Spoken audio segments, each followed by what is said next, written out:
Hey everybody, glad you're here. I am having some trouble getting my chat open. Why are you not working? Why? The chat tab is not responding. Did I click the incorrect thing? It's always possible. It's always possible, folks. Here we go. Weird. Got that going. Okay, how's everybody doing? We got the show rolling today. This day is Monday. You knew that, and you'll hear all about it during the show. I am just now sending out. Hopefully I am. Where is it? There it is. Okay, text message going out right now. If you don't know what I'm talking about, I'll teach you. You can text the word Canary to 877-740-3226. That will put you on our text message alert system. Texting the word Canary to 877-740-3226 will put you on a list. Don't worry, we don't take any personal information. We don't sell the list. We don't do nothing. All we do is send out an alert before every show, so you never miss a show, because YouTube and big tech, they love not sending our notifications when we go live. So it'll help you catch the show. And once in a while, maybe like 3 times a year, we send you something if like a deadline is approaching for some program or something. Other than that, it's a great way to stay in touch. You can also join our newsletter. Do that by heading to canarycry.party. Over there at canarycry.party, you will also see a button for canarycry.report. Canarycry.report is the new way to send in articles and stories to the show. You are much more likely to get our attention by going to canarycry.report and sending us an article that way. So give it a try. A couple people already did give it a try, and they got articles on the show today. So there you go. All right, I think we're getting the show started. Let's do it. I'm going to put on some chapstick.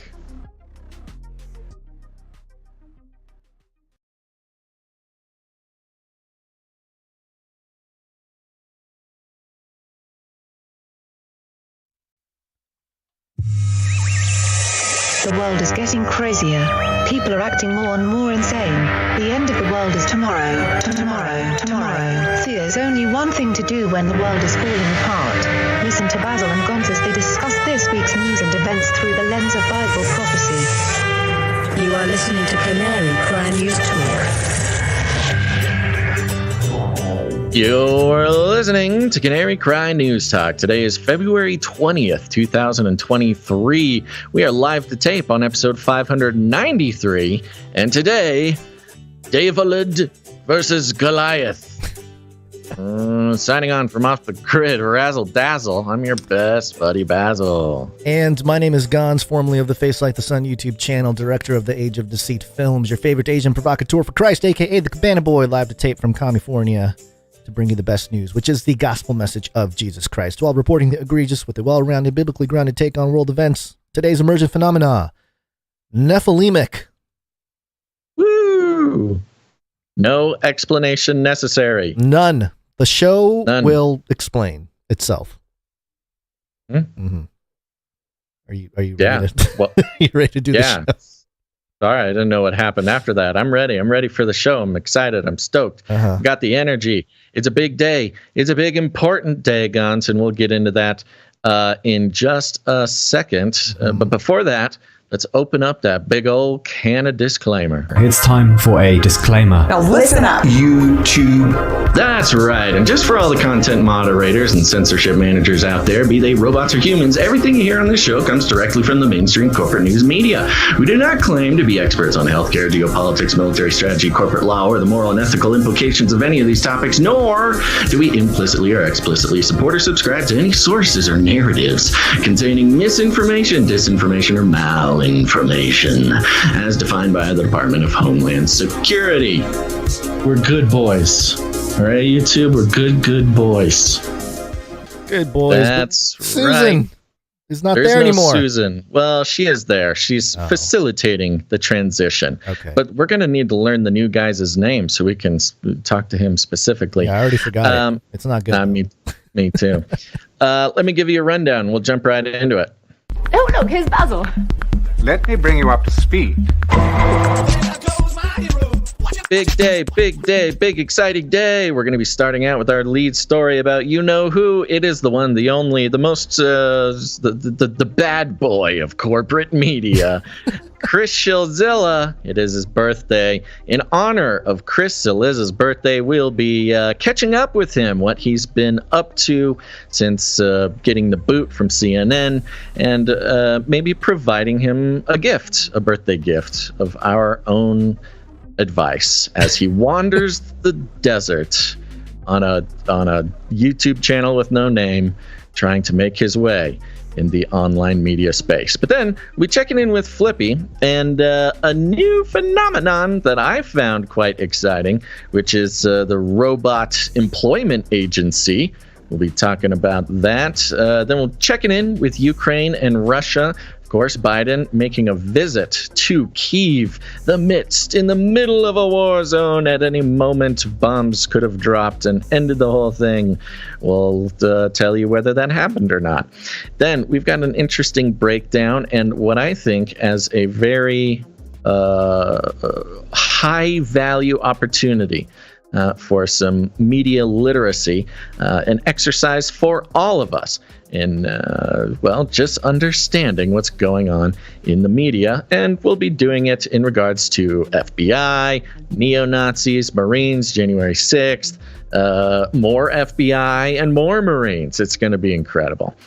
Then, second half of show, we're doing AI, baby. AI down the board. It's all the way AI. But that's how the world's going to be. AI is going to have everything to do with everything soon, so we might as well get used to it. And the mainstream media backing up what I previously revealed about the AI known as Replica. We'll throw some aliens in there for you, too. Can't miss those guys. End of the show, Antarctica, Nephilim update. Don't miss it. Let's get into those lead stories, Gonz. Shill for sure.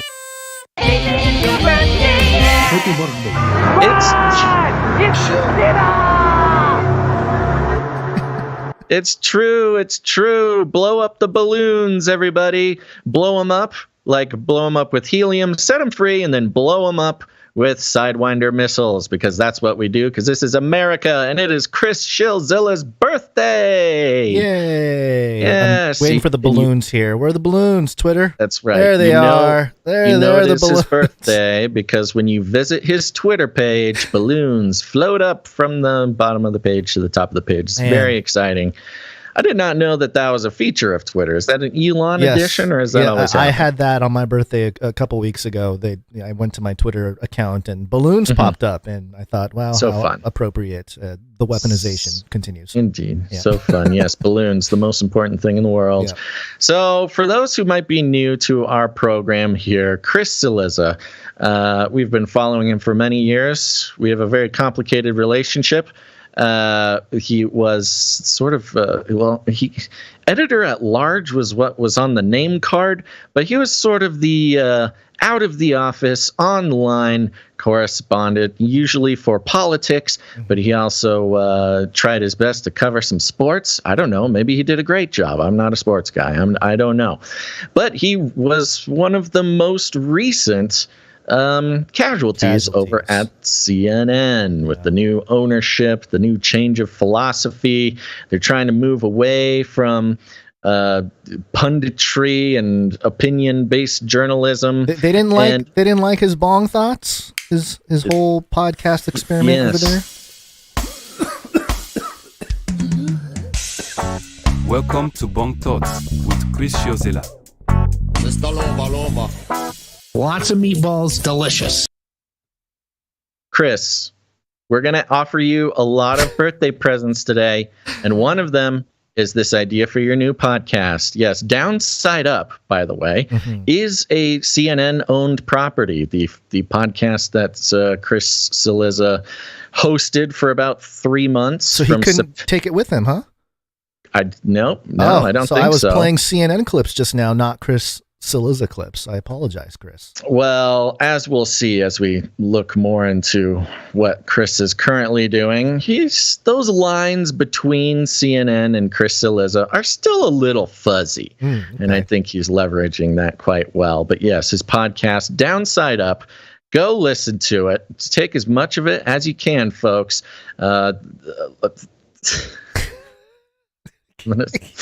September 15th is when it came out with the teaser, and then last episode was December 5th. 10 episodes. Did you lose me for a second? I lost your video. You flew around the screen like you were excited about Chris. Go ahead. Okay. Sorry, podcast listeners, which is 99% of you. You just imagine Basil floating around the screen for just a second, and then he's returned. No, don't imagine that. But imagine Chris Cillizza. Poor guy. So yes, I don't think Downside Up is owned by him. It says CNN right on the podcast page. We've already talked about that, so we don't need to. But I will say the first of our birthday presents to Chris Cillizza is he can take the Bong Thoughts opening music. Because, we are officially saying that, Chris, if you start a podcast called Bong Thoughts with Chris Shillzilla, you can use this music for free. You don't even need to credit us. People will find out. Now, he's, as I said, even before the inklings, when I think we are more in tune with the career of Chris Shillzilla than he even is. And I mean that in a positive light. No knock against him, but I mean, we've called every single move so far. And, we knew that he was going to need to go independent. That was his only option. Independent is the way to go for Chris. And he started moving in that direction. He started doing the podcast. He started, doing more YouTube. In fact, on January 25th or so, he started his YouTube channel. Well, he's had his YouTube channel for a while. I think he started some new stuff on it.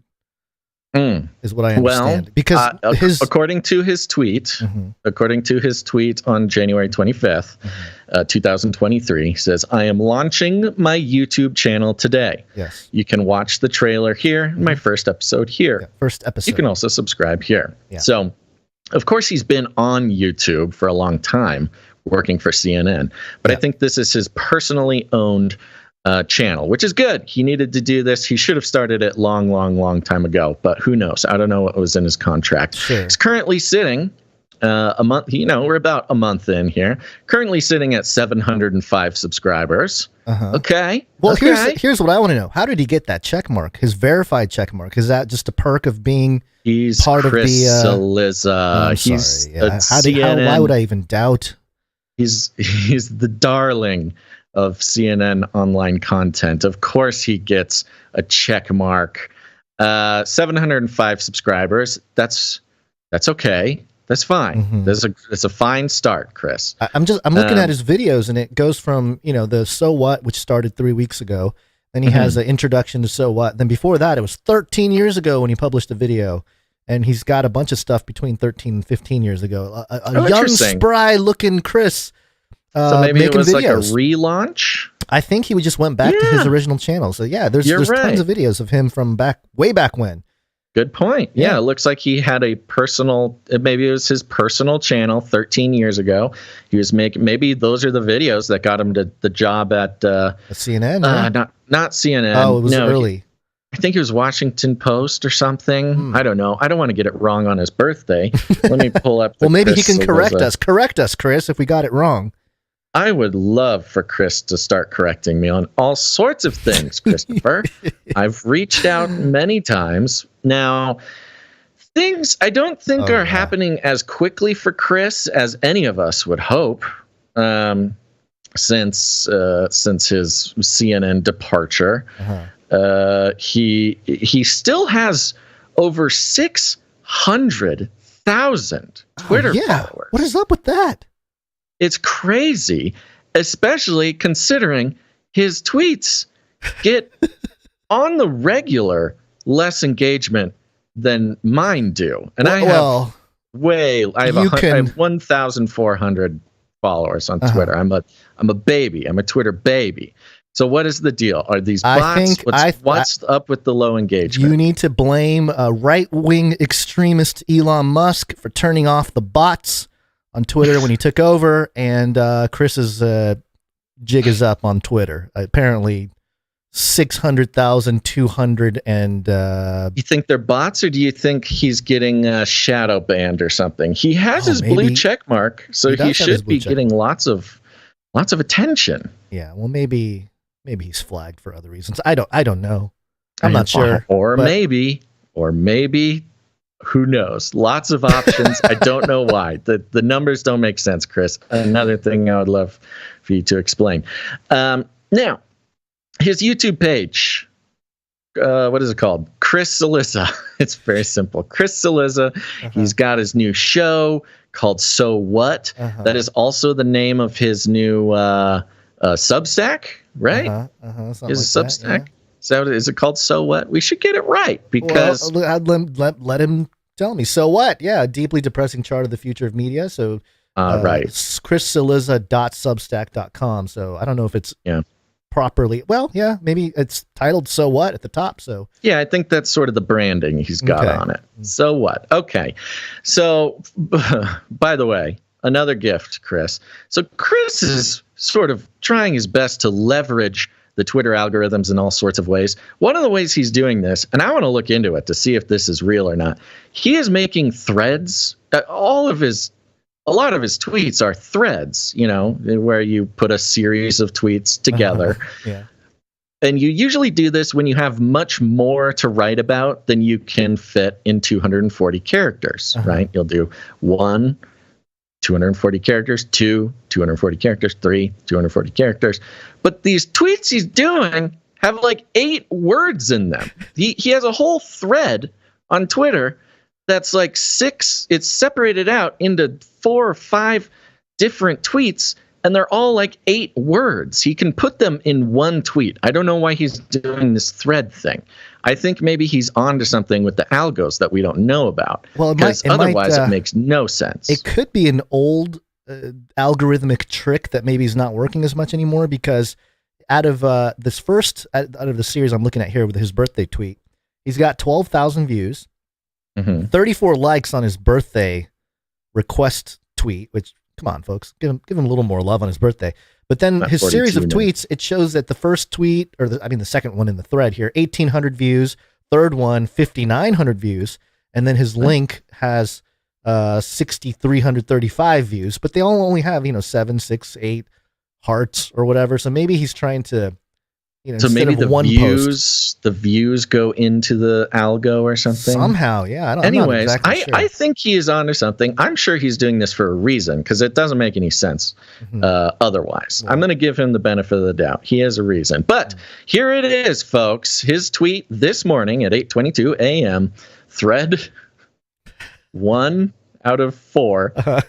He says, "Today is my birthday, and I have a request for you." It's my birthday.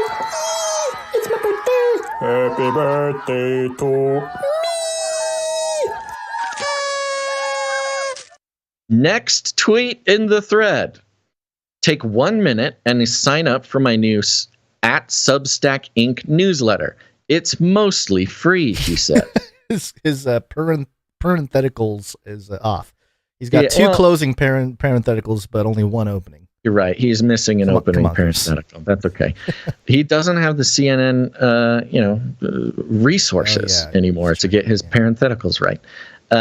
Okay, so the whole next thing. So he has a Substack. He's announcing as a birthday gift, he wants us to subscribe to it.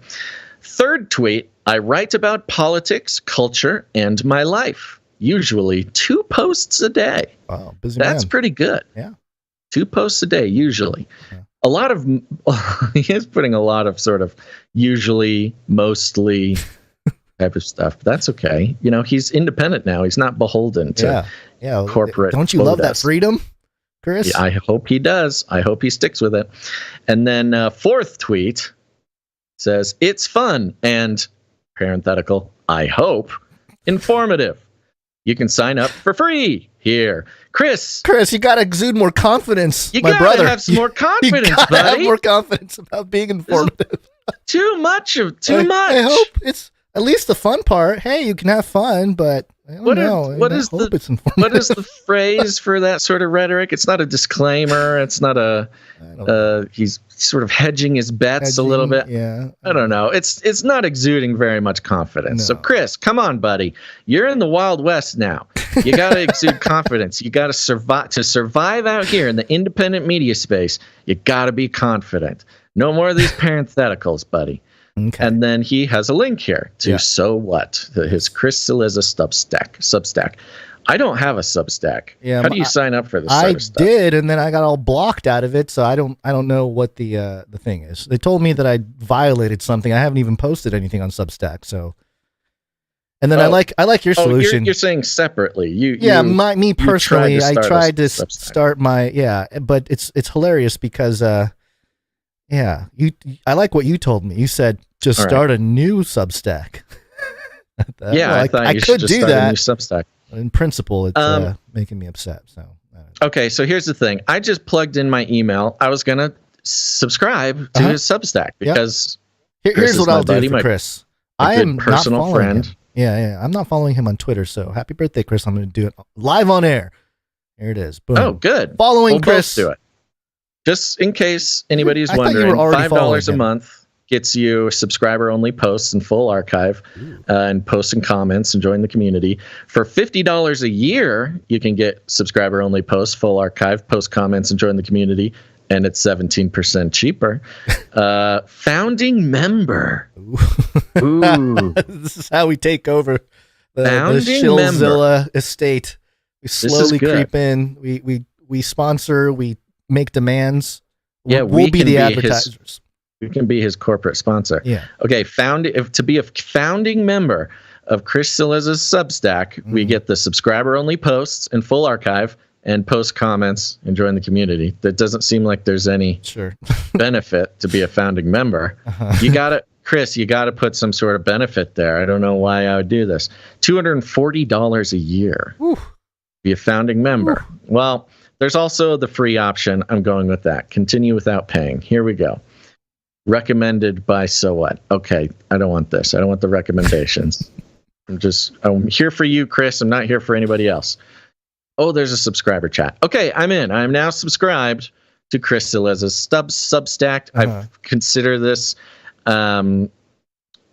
Maybe I should become a founding member. I don't know if producers would enjoy their support being spent that way, but it's part of my job. It's a business expense. We could write it off. I got to keep up with Chris. It's part of my job. So we'll discuss that later. Part of his blog post, or not blog post, his Substack. I'm sorry. Let me be more accurate here. His Substack was his surprise that so many people distrust mainstream media. And yes. So I quoted, by the way, I quote tweeted this tweet of his.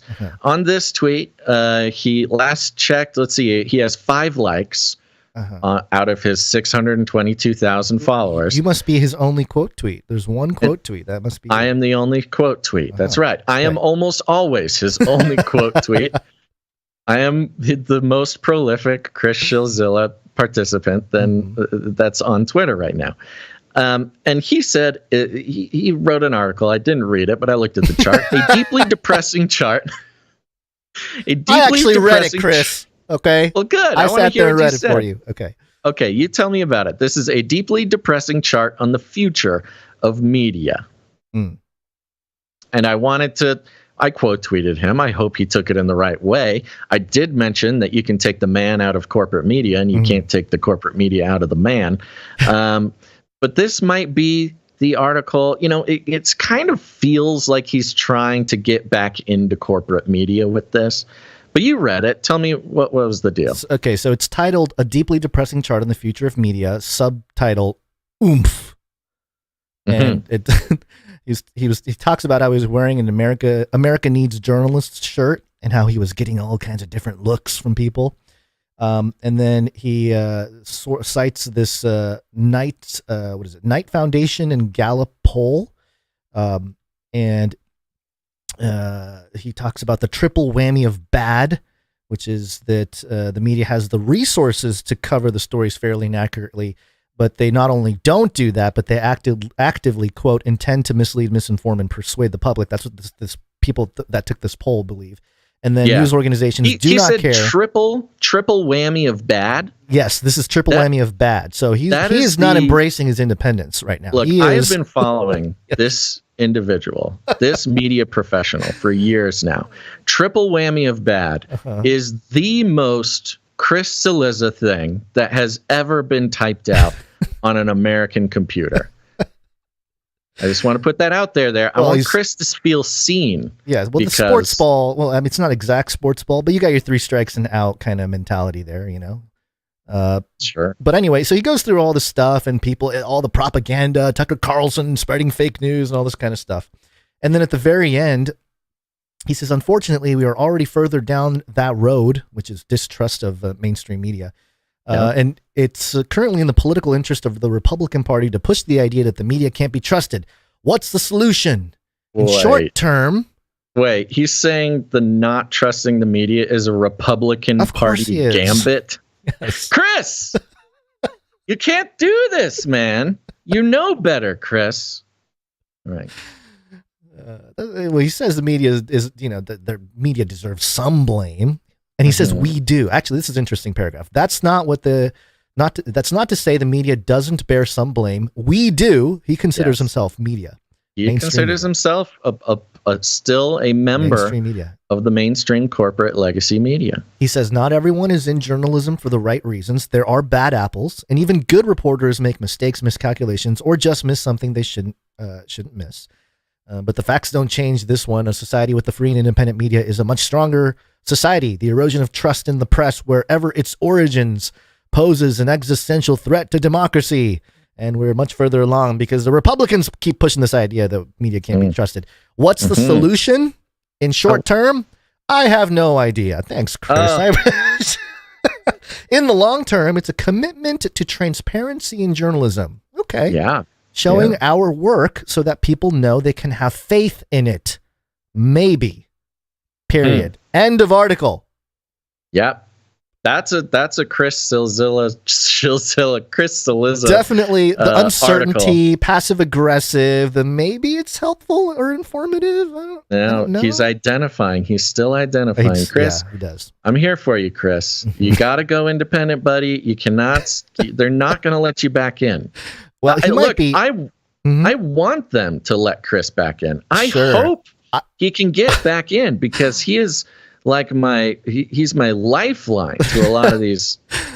Well, I think he sees the cash flow and he sees where the biggest rivers or the waterfalls of cash flow are, and it's not independent media. Well, it could be Substack. It says could be Substack, his Substack says he has over 4,000 Substack followers. That's pretty good. Now, how many of those are paying? I don't know, but I will say he gets more engagement on his Substack likes and stuff than he does on Twitter. So, out of his 4,000 Substack followers, he got 36 likes on the deeply depressing chart article. That's something. There you go. Yeah. All right. Well, Okay. Well, happy birthday, Chris. happy birthday, Chris. By the way, Chris's new book is coming out soon. Oh, yeah. Everybody just do a know chapter that. by chapter review. Are we going to get the breakdown? It's called Power Players: Sports, Politics, and the American Presidency. Oh. It's a book about presidents who play golf. Oh, At least that's what it used to be. Hey, this might be an in, Basil. It's I'm a golf watching the book. sports. Sports did good. Ooh, did the ball go? It's available for pre-order on sale April 18th. So yeah, maybe if he's going on the podcast circuit to promote his book, we can get him on the podcast. I think it's more than golf. I think it's all sports. It looks Could be, because it's got Obama playing, with the basketball. It's got Bush Jr. with the baseball throwing out the first pitch. Yeah, I read Trump in WWE. Kennedy with the golf club. Okay, so yeah, he wrote an article about it once, and he specifically was talking about how golf is like, I don't know. He mentioned the same sort of idea about golf being like a through line in American politics. I didn't know it was about all sports. I thought it was about golf. Well, maybe there's something there. Yeah. I love how, he has Trump, notorious golfer, like infamous golfing man. He owns a whole resort with his own golf course. It's multiple golf courses. Yeah. And the picture chosen for Trump on the front of the book is him at a wrestling match. Holding up the arm of some nebulous wrestler. Yeah, wrestling is Trump's, Well, Chris is making the point that, it's all of Trump. For show. K-fob. Maybe if I send video of my golf swing from my first day golfing in 35 years to Chris and be like, hey, give me some presidential tips, give me some stuff that can get me in with the. I think Chris has a lot to teach both of us, Gonz, and I hope he understands my good personal friend Chris Cillizza. I hope that doesn't count as liable or defamatory or something. I don't think so. I mean, we give this guy a lot of airtime. I mean, look, I'm not saying that Chris isn't my good, close personal friend, but I am saying he will deny it. He will deny that we are close personal friends. And that's just how we get along. That's like our joke together. As he pretends to not know me, and he's the most important person in my life. You should wear that whole apparatus with the VR headset and the googly eyes, as you do in your daily life, and just plan it so you bump into him at a Starbucks or something. Hey, manufacture some sort of meat. Yes, a meat cute. Yeah, Can I get a meat cute? I'm sorry, producers. Some of the producer funds are going to manufacture a theatrical meet cute with Chris Cillizza. I might need to buy him coffee, or maybe if it's something cute, like I accidentally spill like my hot chocolate on his shirt or something, I'll have to pay for a new shirt for Chris. But it'll be worth it. It's all in the name. I do. We both want the same thing, Chris and I. We both want to restore. Restore journalistic integrity in the American news, corporate news. Now whatever. His Twitter profile says today is their birthday. Does Chris identify as a they or the? Like the Twitter. Yeah, a little profile headline. It's got Washington D.C. joined in 2008. Today is their birthday. Their birthday. That's a good question. Yeah. It's probably like that for everybody. Sure. Probably just an ease of code or something. I don't know. Yeah. Not that I know of. Another great question that I would love to ask Chris Cillizza in person. Chris, look, I know this will eventually make it to you. We're gonna clip this happy birthday message. We sincerely wish you a happy birthday. Everybody listening, our entire fan base, we're huge fans, some for different reasons than others. And I swear to you, if anybody is mean to Chris on his birthday, I will call down the full force of the Canary upon you. But who knows? Somebody in his orbit will listen to this, and I just want to make an offer. You're in the independent news media space. Stay there. Don't go back. You don't need to go back. You don't need to. They have you convinced. They have you brainwashed that you need them more than they need you, Chris, and it's not true. You can make it in the independent space. I believe in you, and to help you out, come on the podcast. I promise you it will be a puff piece on Chris Cillizza. We'll get you some followers. We'll get some paying Substack people.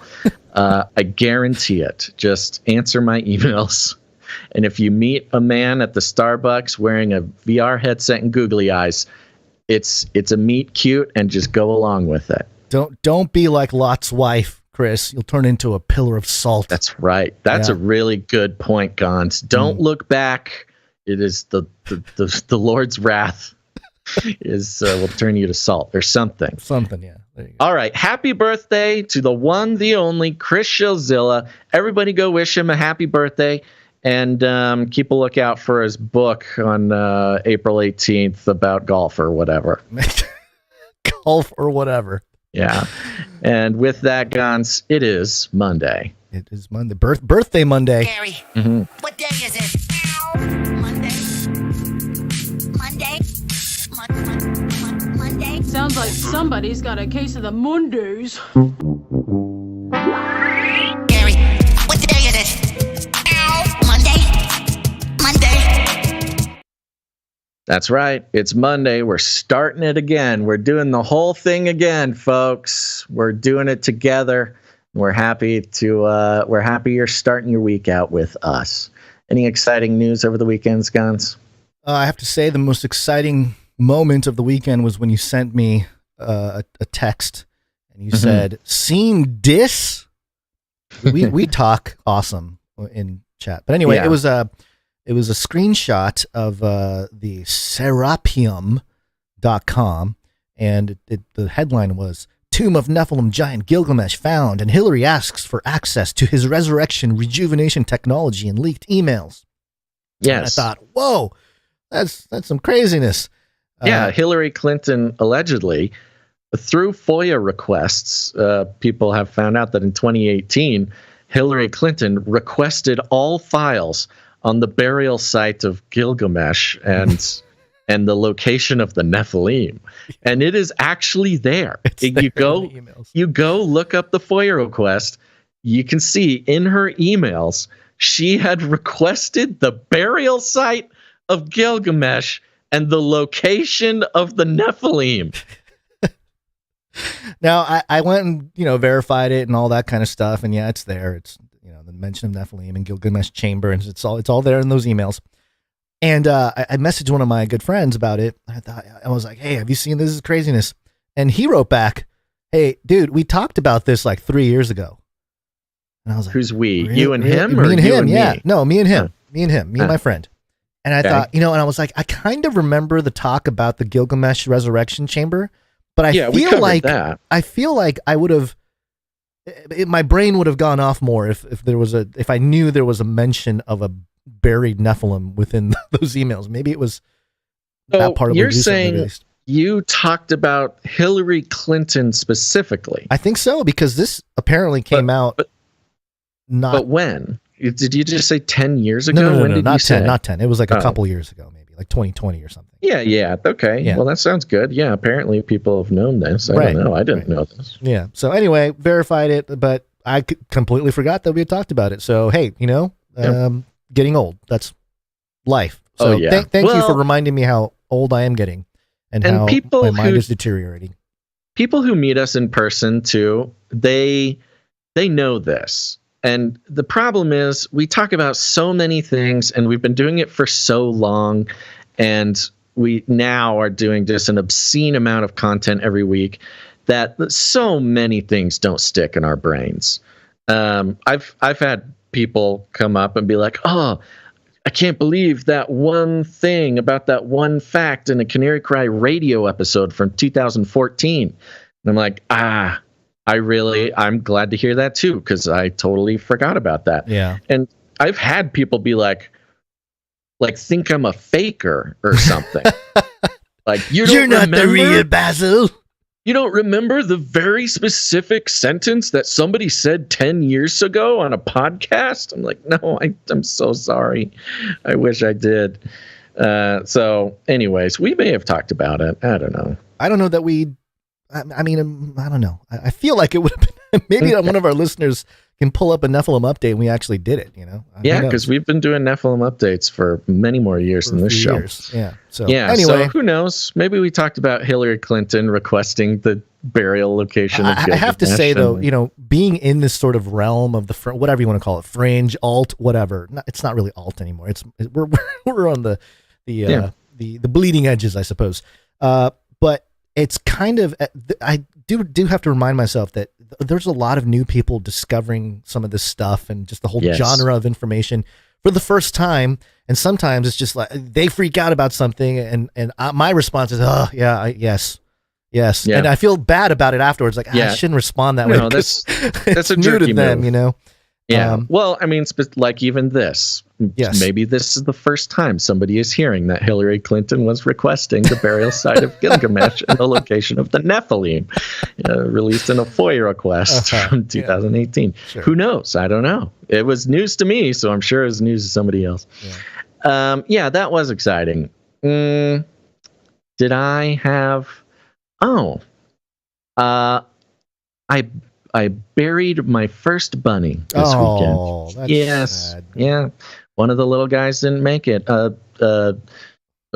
of death unknown. I don't know what happened. You made sure to label it, the C19, right? Because you get a little extra cash. Put it on the cash in the mail. And put the death on the death certificate. Death certificate. Suspected C19. You know, that's how I'm gonna make these bunnies really pay off. Yeah. They're all suddenly dying. Bunnies dying suddenly on Basil's. Yeah. You can make a whole documentary about it. Get some dramatic music in there. Yeah. Well, so that was sad. I don't know why it happened, but that's why I have like 30 more. What's the ultimate goal here? Is it just ultimate giving them goal, away, or is it consumption? I don't even understand what an ultimate goal even is at this point. Okay, they just are there and they're reproducing. Well, the plan was, to kind of have a meat source. I was going to say, that's an honorable way to process them. That's kind of that's the end goal.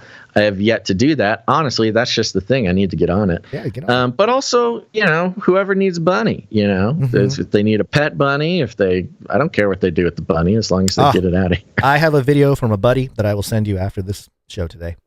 It will get you really stoked about your bunnies. Okay. Well, that's such a mysterious thing to say, but I'll take it. Yes. Okay. And with that, what am I going to say? Oh, executive producers. Let's thank some people. Executive producers. That's right. We're on the value for value model, which means we take no corporate money whatsoever. Chris Shillzilla should give it a try. You don't need corporations getting their greedy little hands in independent media. It's the problem with the media in the first place. There's all sorts of problems, but it all goes back to who's paying the bills. Well, here, no corporate money whatsoever. No advertising dollars, affiliate codes, platform partnerships, no nothing. We are entirely funded by the people like you who receive value from the show. It's value for value. So we create value. We make the show as often and as well as we can. And if the show brings any value to your life, you have the opportunity, some might even say the responsibility, to put some value back in.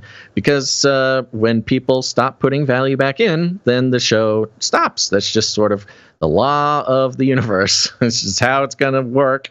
It is the mechanism of existence and non-existence.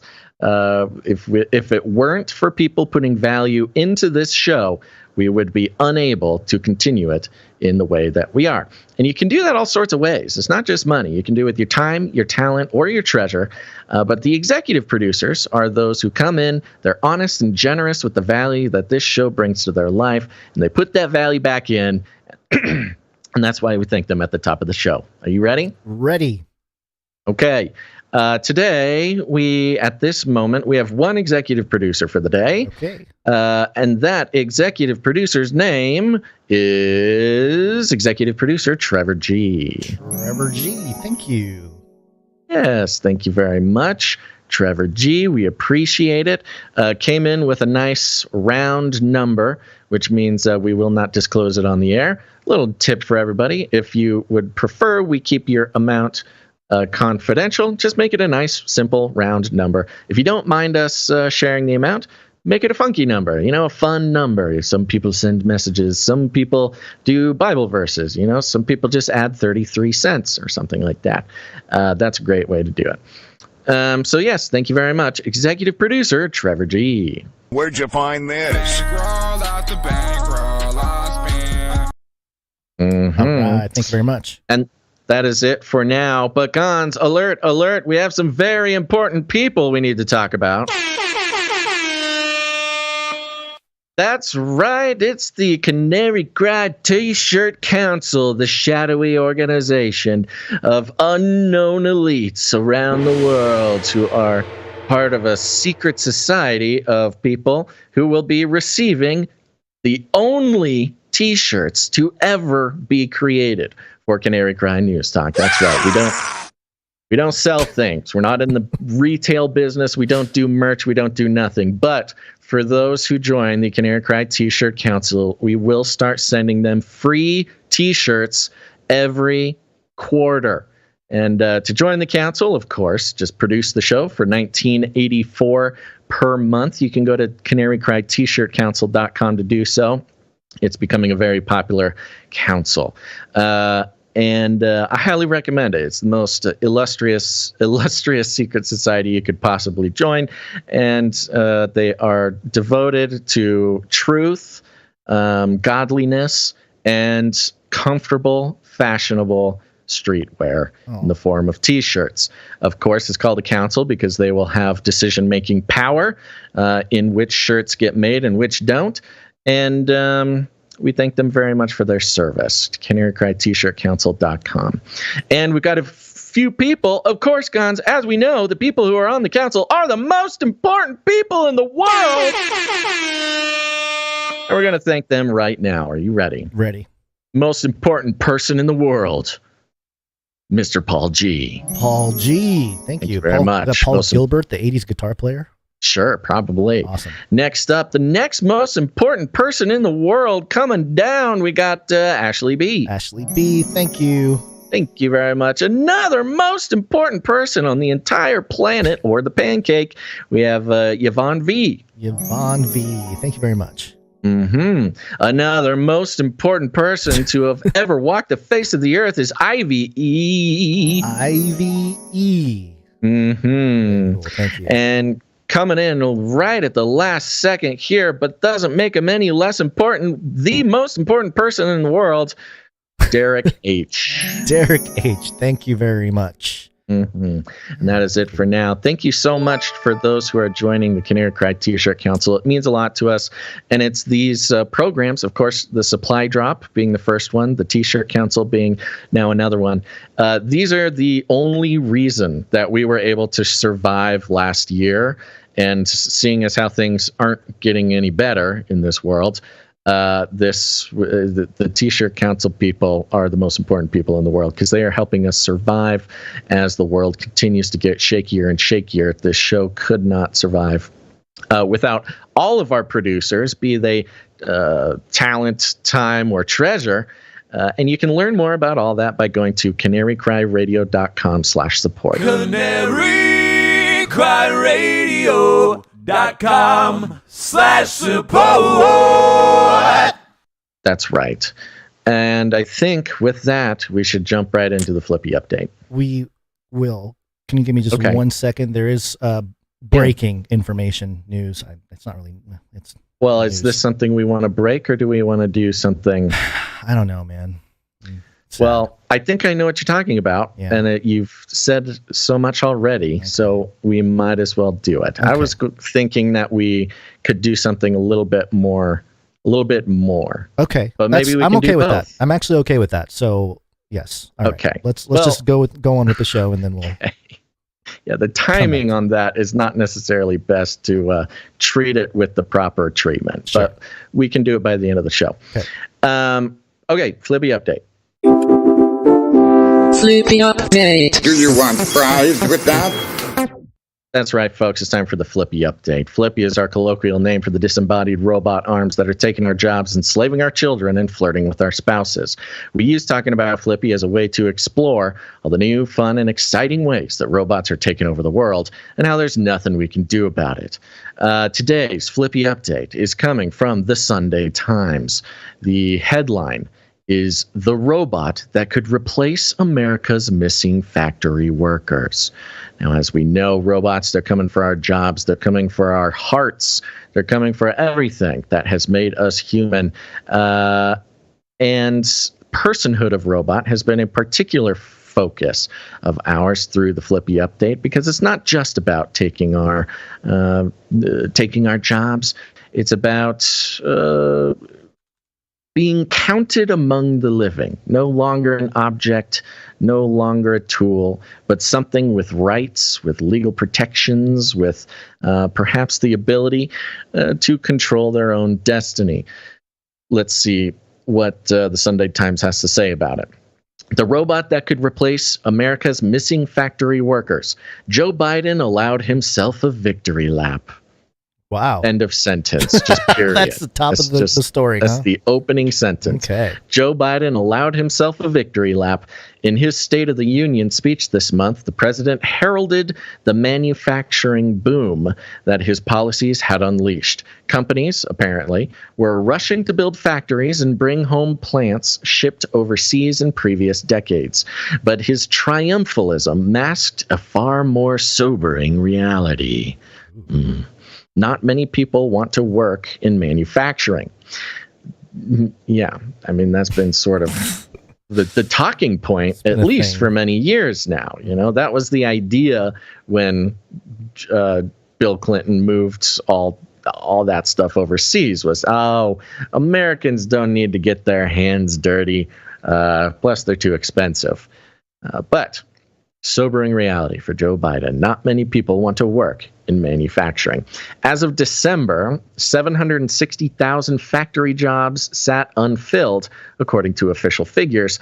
Every day, 10,000 baby boomers retire. And those who replace them in industry often do not stay. Manufacturing has an annual staff turnover rate of 40%. That's a lot. Did you know this? No staff turnover. Well, I mean, I'm not manufacturing anything, but 40%, that's pretty high. It sounds high. Meaning that makes sense. Every 2.5 years, a typical facility's entire workforce has to be rehired. Saman Fareed has a solution. Oh, boy. You know, whenever you see those words, has a solution, you know you're about to get sold something. Problem, reaction, solution. The 36-year-old entrepreneur has set up a robot staffing agency that brings in machines. Oopsies. Oh, no. Sorry. I clicked a button. I got to learn not to click buttons. Don't click the buttons.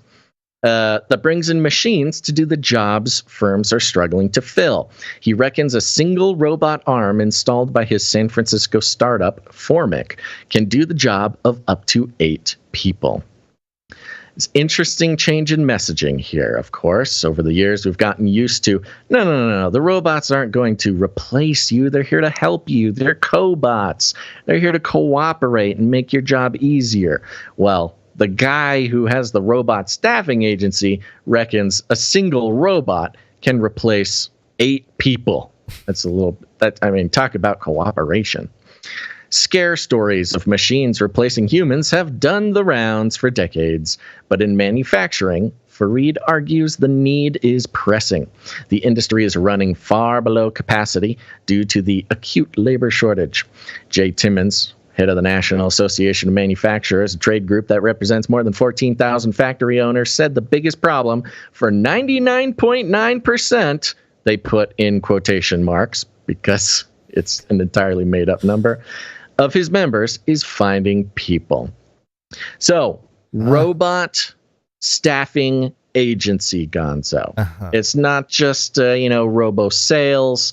It's not just, getting a new piece of hardware. It's staffing, and there's an agency for it. This presents a kind of a fun new scam. You know, you can dress up like a robot and walk into dress one of up these like a robot, walk into the staffing agency. We would never pass the the tests that they would run, though. You know, you mean the Turing test? We would never pass the Turing test. I'm talking about whatever competency is required for whatever manufacturing that needs to be done by these arms.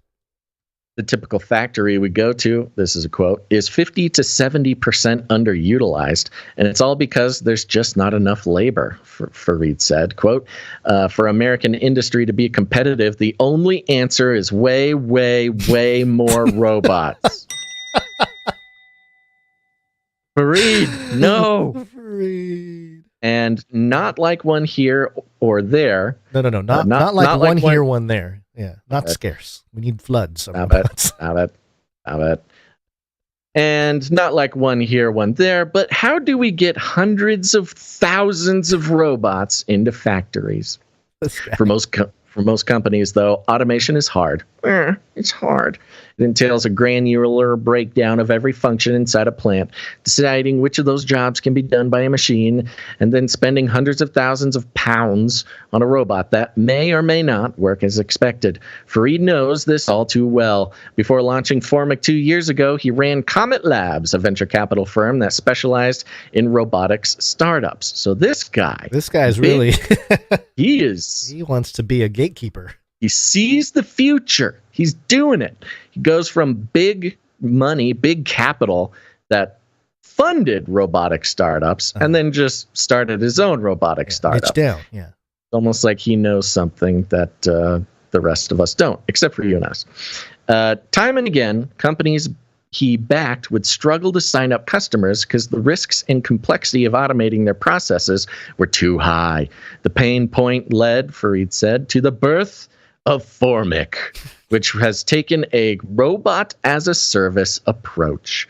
It maps a company's operations, figures out the tasks that are best suited to automation, and then installs a robot that is paid an hourly wage.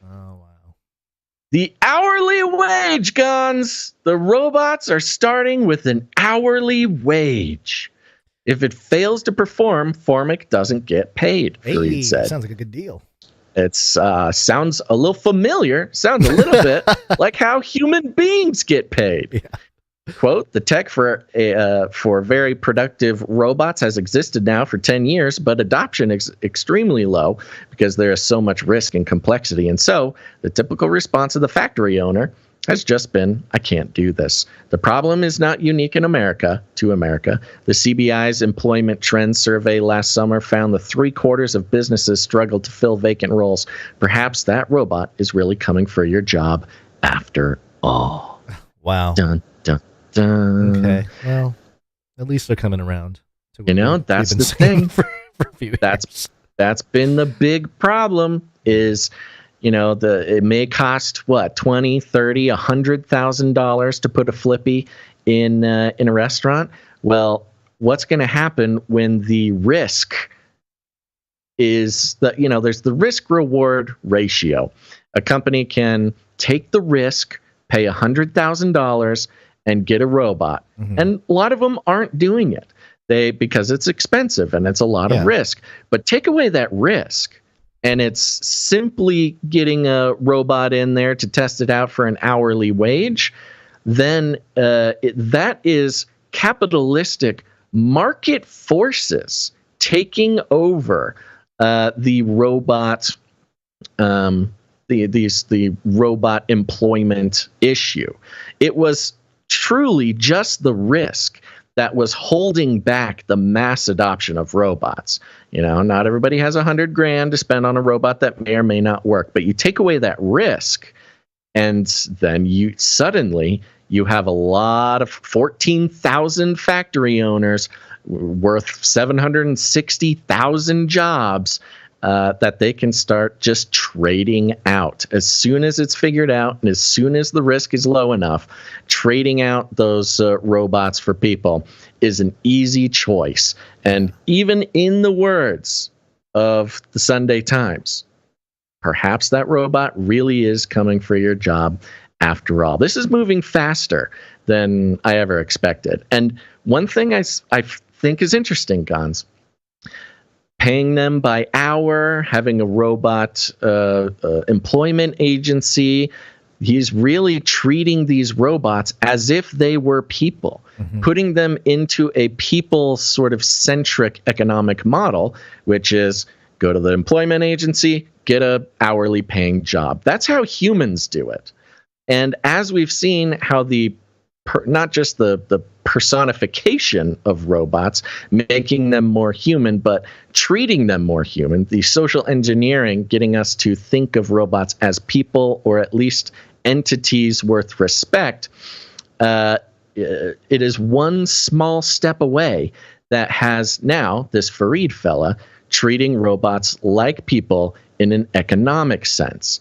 I find it interesting that one did have to go before the other. And this is sort of the gate. Oh, this is a very smart fella. I got to give him credit. But manufacturing in the U.S., which, of course, is Biden's not new, but it's his whole thing. Yeah. It sounds like it's going to be a booming industry for American robots and not quite American people.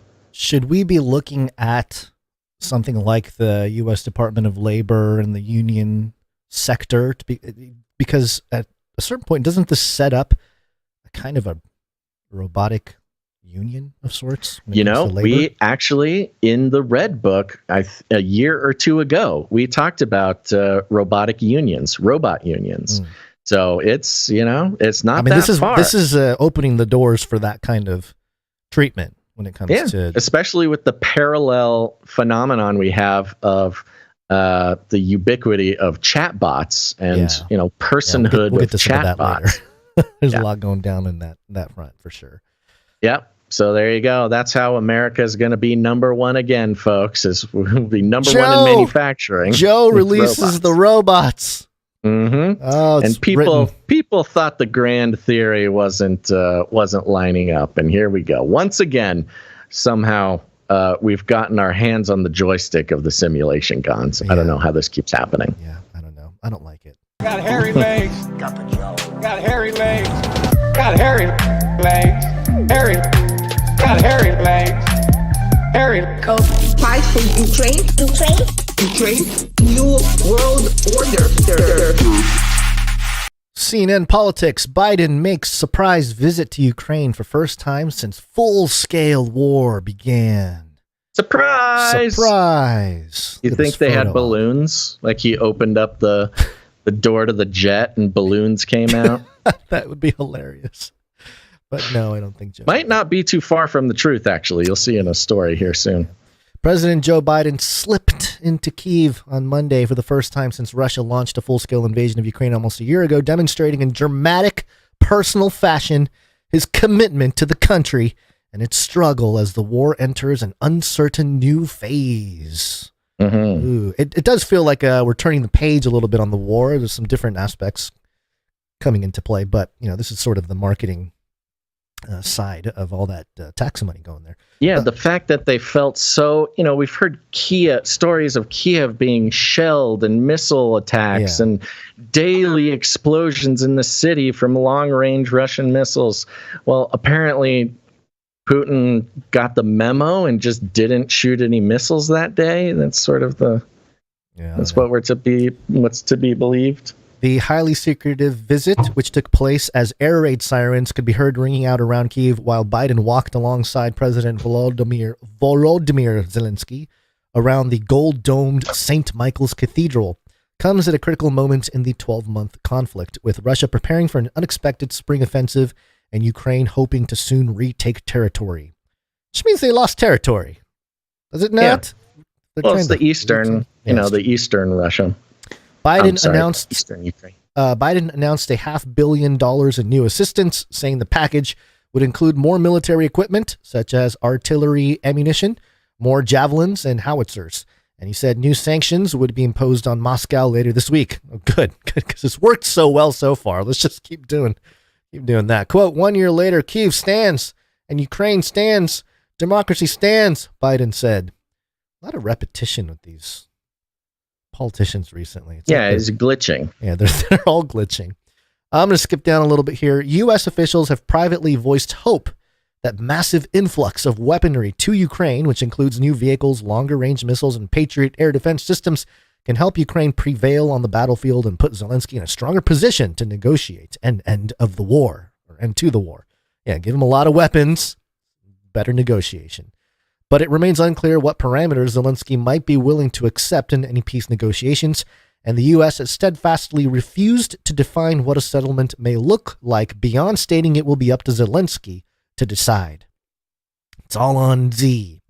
And I like this part right here. That's interesting, considering he was thinking about going to the peace talks last year. Yeah, before any of this happened.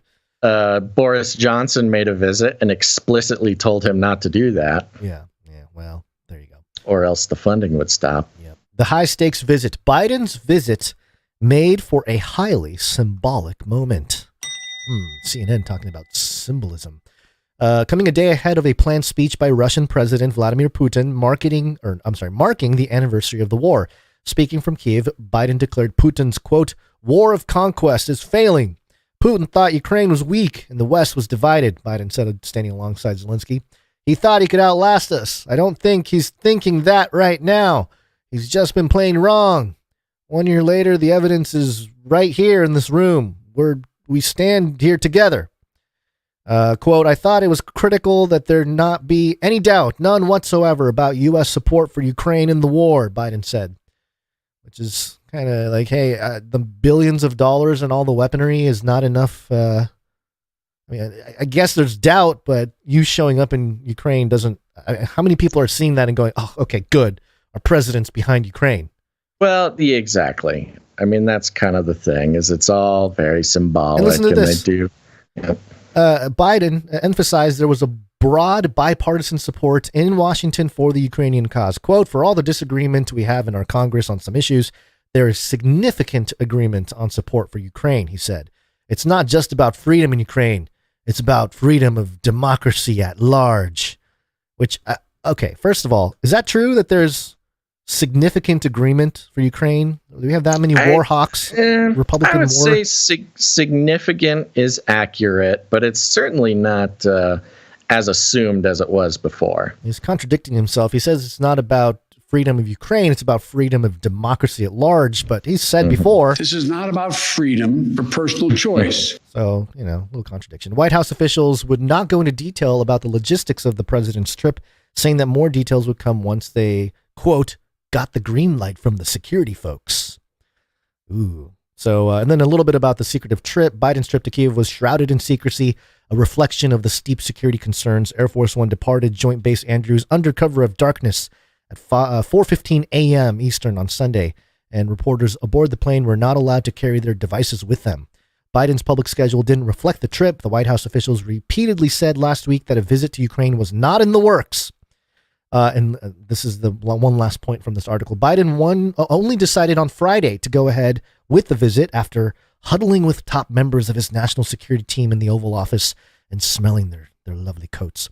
A few hours before he departed, the United States informed Russia of the plans to visit the Ukrainian capital for, quote, deconfliction purposes, according to Sullivan. Yeah, so that part I thought was fascinating. Yeah. I mean, so they fly him in to a city that has admittedly, been under constant fire for a year now, and suddenly the missiles and everything stops. Yeah, they probably told Putin that this was going to happen, and Putin is like, okay, I'll stop for a second. I mean, it's not necessarily in Putin's best interest to kill the president of the United States. Why not? I thought he was a Hitler. I thought he was a tyrant. Not necessarily. Come on, let's get this war going. Well, I mean, I think that's the interesting part of it is like, they consistently are making him out to be an insane person with how he blew up his own Nord Stream 2 pipeline. Why? It doesn't make any sense. Well, he's crazy. That's why. We're constantly told that he's crazy and makes decisions not based on his own self-interest. And then, could he have fired a missile while Biden was in Kyiv and sent a very strong message, even if he didn't hit Biden? Yeah, he could have. But he apparently isn't that crazy. We got to draw a line. Or maybe the military, or maybe the military-industrial complex, through Biden, sent the message that, hey, our UFOs are going to be in the air. So even if you tried, we will shoot it down. And the aliens will continue to paint you. Will continue to kill your officials or something. I don't know. That's certainly one possibility. Deconfliction purposes, flex the advanced technology. That's one way to do it. But anyway, that's in the geopolitical context. Real briefly here, I have this Axios article. Zelensky urges Israel to send David's sling to use against Goliath. Ooh. So it's interesting how Putin is sort of putting this Christian orthodoxy persona for the Russian people in the war, in this particular war, as sort of their, ethical or moral foundation. But then Axios in the West here makes Russia out to be a Goliath. I think there's an interesting kind of reverse contrast there. Yeah. No, you're right. That is interesting. Again, repeatedly, even over this weekend, just repeated stories about how Russia's not that powerful and how they keep getting their butt whipped and how Russia just is so lame and they keep losing. But then at the same time, we're calling Russia Goliath. Right. We're calling him Goliath. And we're asking Israel to let them use, or not we, but Zelensky is asking Israel to use their David's sling. So here's a little bit about this. The big picture. The David's sling is an Israeli-made air defense system that Ukraine has asked Israel for several times. Despite pressure, Israel has so far rejected most U.S. and Ukrainian requests. U.S. and Ukrainian to provide advanced and defensive weapons to Kyiv over concerns that such a move could create tension with Russia and harm Israeli security interests in Syria. Starting to get a little iffy, a little hairy. All the alliances are starting to kind of break apart over these issues. Yeah, it's so interesting how they sort of just glaze over Syria in this case. Yeah. We've covered this for quite some time. The updates on the Israel-Russia relationship, and Israel, for the most part, actually has a pretty advantageous deal with Russia right now in regards to the Syria issue. And the U.S. also, is involved in the Syria, the sort of quiet, secret Syrian war that just continues to rage for the sake of economics and oil.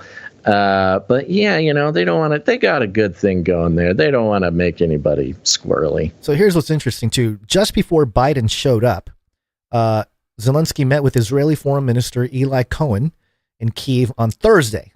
It was the first visit by an Israeli official to Kyiv since the Russian invasion began. So all these officials are suddenly showing up in Ukraine. That's just interesting. During the visit, Cohen said Israel will continue to help Ukraine in developing an early warning system that alerts civilians about incoming attacks. Which isn't that the technology? Isn't that the sling? I mean, it's interesting how they're like, we'll help you build it, but we'll develop it, but we will not just hand you the technology. Yeah, it's all this subtle statecraft. Right. And then a quote from Zelensky, quote, "We need to hurry up. We need speed of our agreements, speed of our delivery, speed of decisions to limit Russian potential. There is no alternative to speed because it is the speed that life depends on," Zelensky speaking via video link told conference. Rush. This guy's always rushing everybody, man. Sounds like he's Ukrainian. He's not Russian, but he is Russian everybody else. Quote, "Delay has always been and still is a mistake," he added. "There is no alternative to Ukrainian victory, no alternative to Ukraine in the EU, no alternative to Ukraine in NATO." He sounds like a villain. Just the way he talks in like this prose. It's a con man thing. This rushing the sale. Yes, exactly. I mean, it's also a sales thing, but it's also a con man thing. Right. Which is, try to close the deal. No, don't think about it. Don't think about it. Now. You have to do it now. Speed. The deal's not going to be there if you wait. Look, I'm just making this deal once. You do it now, you're going to miss out. That's true. It's one of those things that he needs it now, and he needs He needs them to not think about it too much. Yeah, interesting. So anyway, yeah, it's good news that that they're getting some. Oh, you had some other stuff in here. I think the David Sling is relevant to the balloon conversation. I think there's I'm gonna, if you don't mind, jump that up real quick. That's fine. Yeah, because yes, yeah, he needs David Sling. Zelensky is asking for this air defense program, and you're thinking, okay, sure, why not? I guess. Well, UPI.com is reporting Russia using decoy surveillance balloons as Ukraine war tactic. Of course, this is from the British intelligence warning them. So Russian troops may be using decoy surveillance balloons as a war tactic in Ukraine, the British Defense Ministry warned Sunday. Kind of a weird warning to give. Okay, who cares? British military intelligence officials said in a statement that Ukrainian troops spotted several balloons with radar reflectors suspended beneath them, flying over Kyiv on Wednesday. What day was Biden? Friday. Or Friday. He's Sunday. I'm sorry. Sunday. Okay. Israeli guy was there on Thursday, though. So, ahead of the Israeli guy. So exactly. So the timing, this timing is exactly what I'm talking about. Yeah. So they're flying balloons with radar reflectors, which is basically just big chunks of metal that are easy to see on radar. Right. And why would you do that? Well, if you have Ukrainian radar picking up lots of air traffic, lots of, threats coming from the sky, threat over threat after threat after threat of all these balloons, look how easily they can reach us from the sky. And they're not actually a threat. They're just literally there. Their literal only purpose is to show up on radar. And if you have your Israeli guy coming the next day and you're trying to get him to give you air defense technology, what do you want to show him? Well, you want to show him that you have lots of threats in the sky. You can point down, look at the radar, look at this, look at all these radar pings of threats in the sky, all these balloons. It just I don't worked. really believe for a moment that these were actually Russian balloons. I think these could have been Ukrainian balloons. Zelensky putting out the balloons. So, of course. They just saw how it worked in America with the Chinese spy balloon. They literally just rolled out the exact same script in Ukraine. Exactly. And here's the quote from the British Defense Ministry. It is likely that the balloons were Russian. Oh, you mean like the missile that flew over into Poland that you said was Russian but wasn't? Oh, it's just like they're using the same thing over and over and over. Here's the quote. They likely represent a new tactic by Russia to gain information about Ukrainian air defense systems and compel the Ukrainians to expend valuable stocks of surface-to-air missiles and ammunition. Maybe, possibly, however, the timing of these mysterious radar balloons comes right before trying to convince Israel to give air defense stuff. It's so transparent. I don't know. It's hilarious to me. I don't know. It's probably not funny for everybody, but it's pretty hilarious when you see it's like, wow, they are not creative, and anyone paying attention has to notice the timing issue and everything. The non-committal of these quotes. There's another quote. There is a realistic possibility that this was a Russian balloon that had drifted from Ukrainian airspace, the British Defense Ministry said. They're not even saying it. They're not even pretending to be sure about it. They're just saying it's possible. I think Chris Shillzilla has a career in the British Defense Ministry. Just the plausible deniability comments. He's really good at those. That's a good non-committal point, quotes. It might be good for this kind Chris. of thing. Yeah. All right. Okay. What else you got on Ukraine? Let's see. Oh, we had this. Oh yes, there's a little Antarctica tangent here. So let's just a quick one.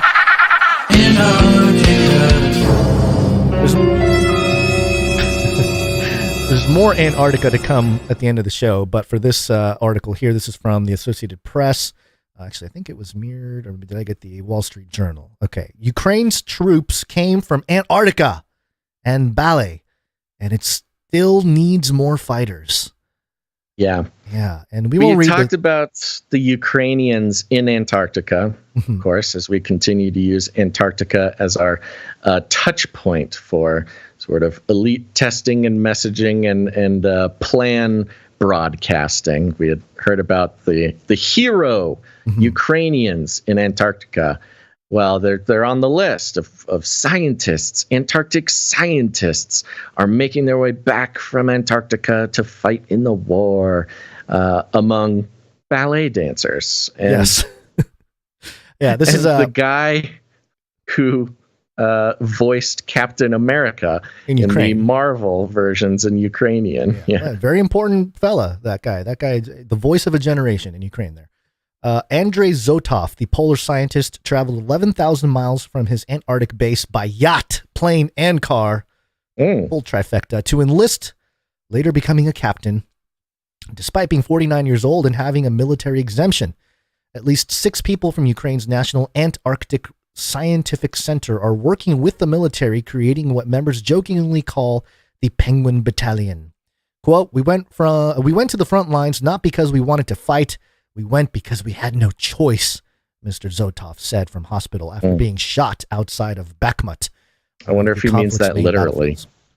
What do you mean? Like we had no choice. They literally told us that they would leave us to freeze if we didn't come and fight in the turn war. Off the heater. The scientists felt called to fight. They felt called, Basil, even though they literally got a phone call and was left no choice. There's a man behind you with a gun. The scientists felt called to fight as Russia built up its forces on Ukraine's border in 2021. Quote, we will disappear as a nation if we do not fight, he recalls thinking while he was still on the polar ice fields. While the U.S. and other Western nations have relied on a professional military in recent conflicts and been able to spend time training new recruits, Ukraine's military, by necessity, has become one of the volunteers. The country started this war with 196,000 members in its armed forces and 900,000 reservists, according to the International Institute for Strategic Studies. Russia had a 900,000 strong force and 2 million in reserve.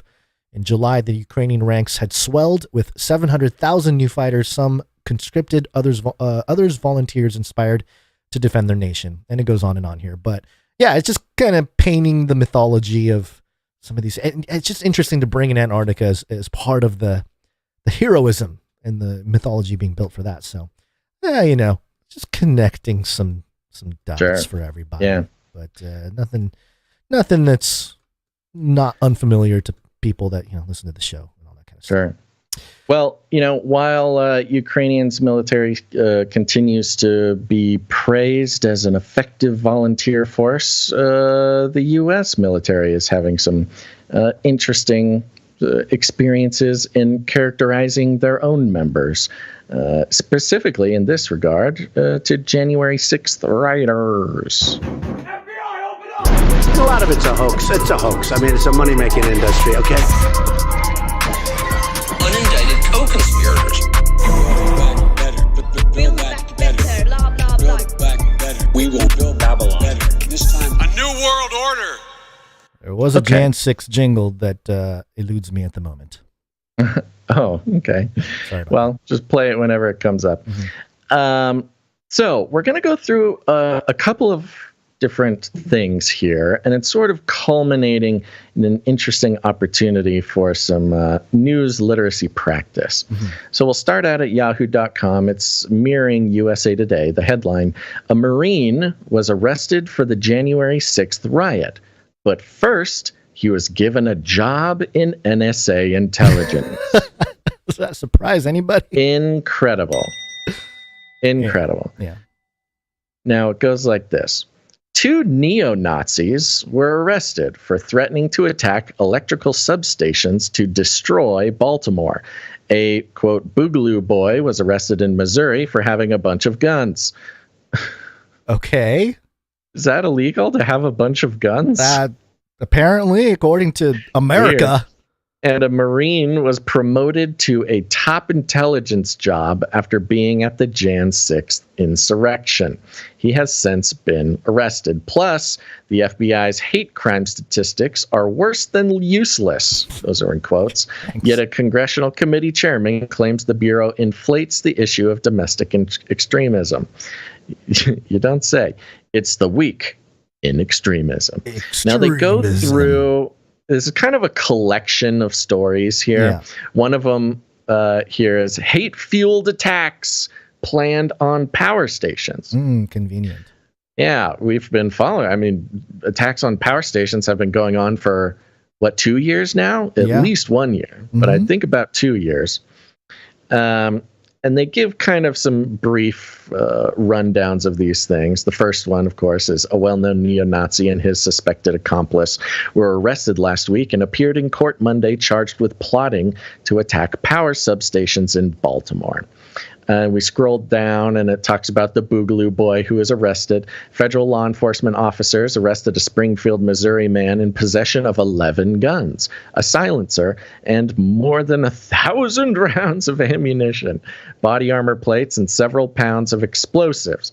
Okay, well, everything in that list is not illegal except for the explosives. I guess the explosives really tipped the bucket on that one.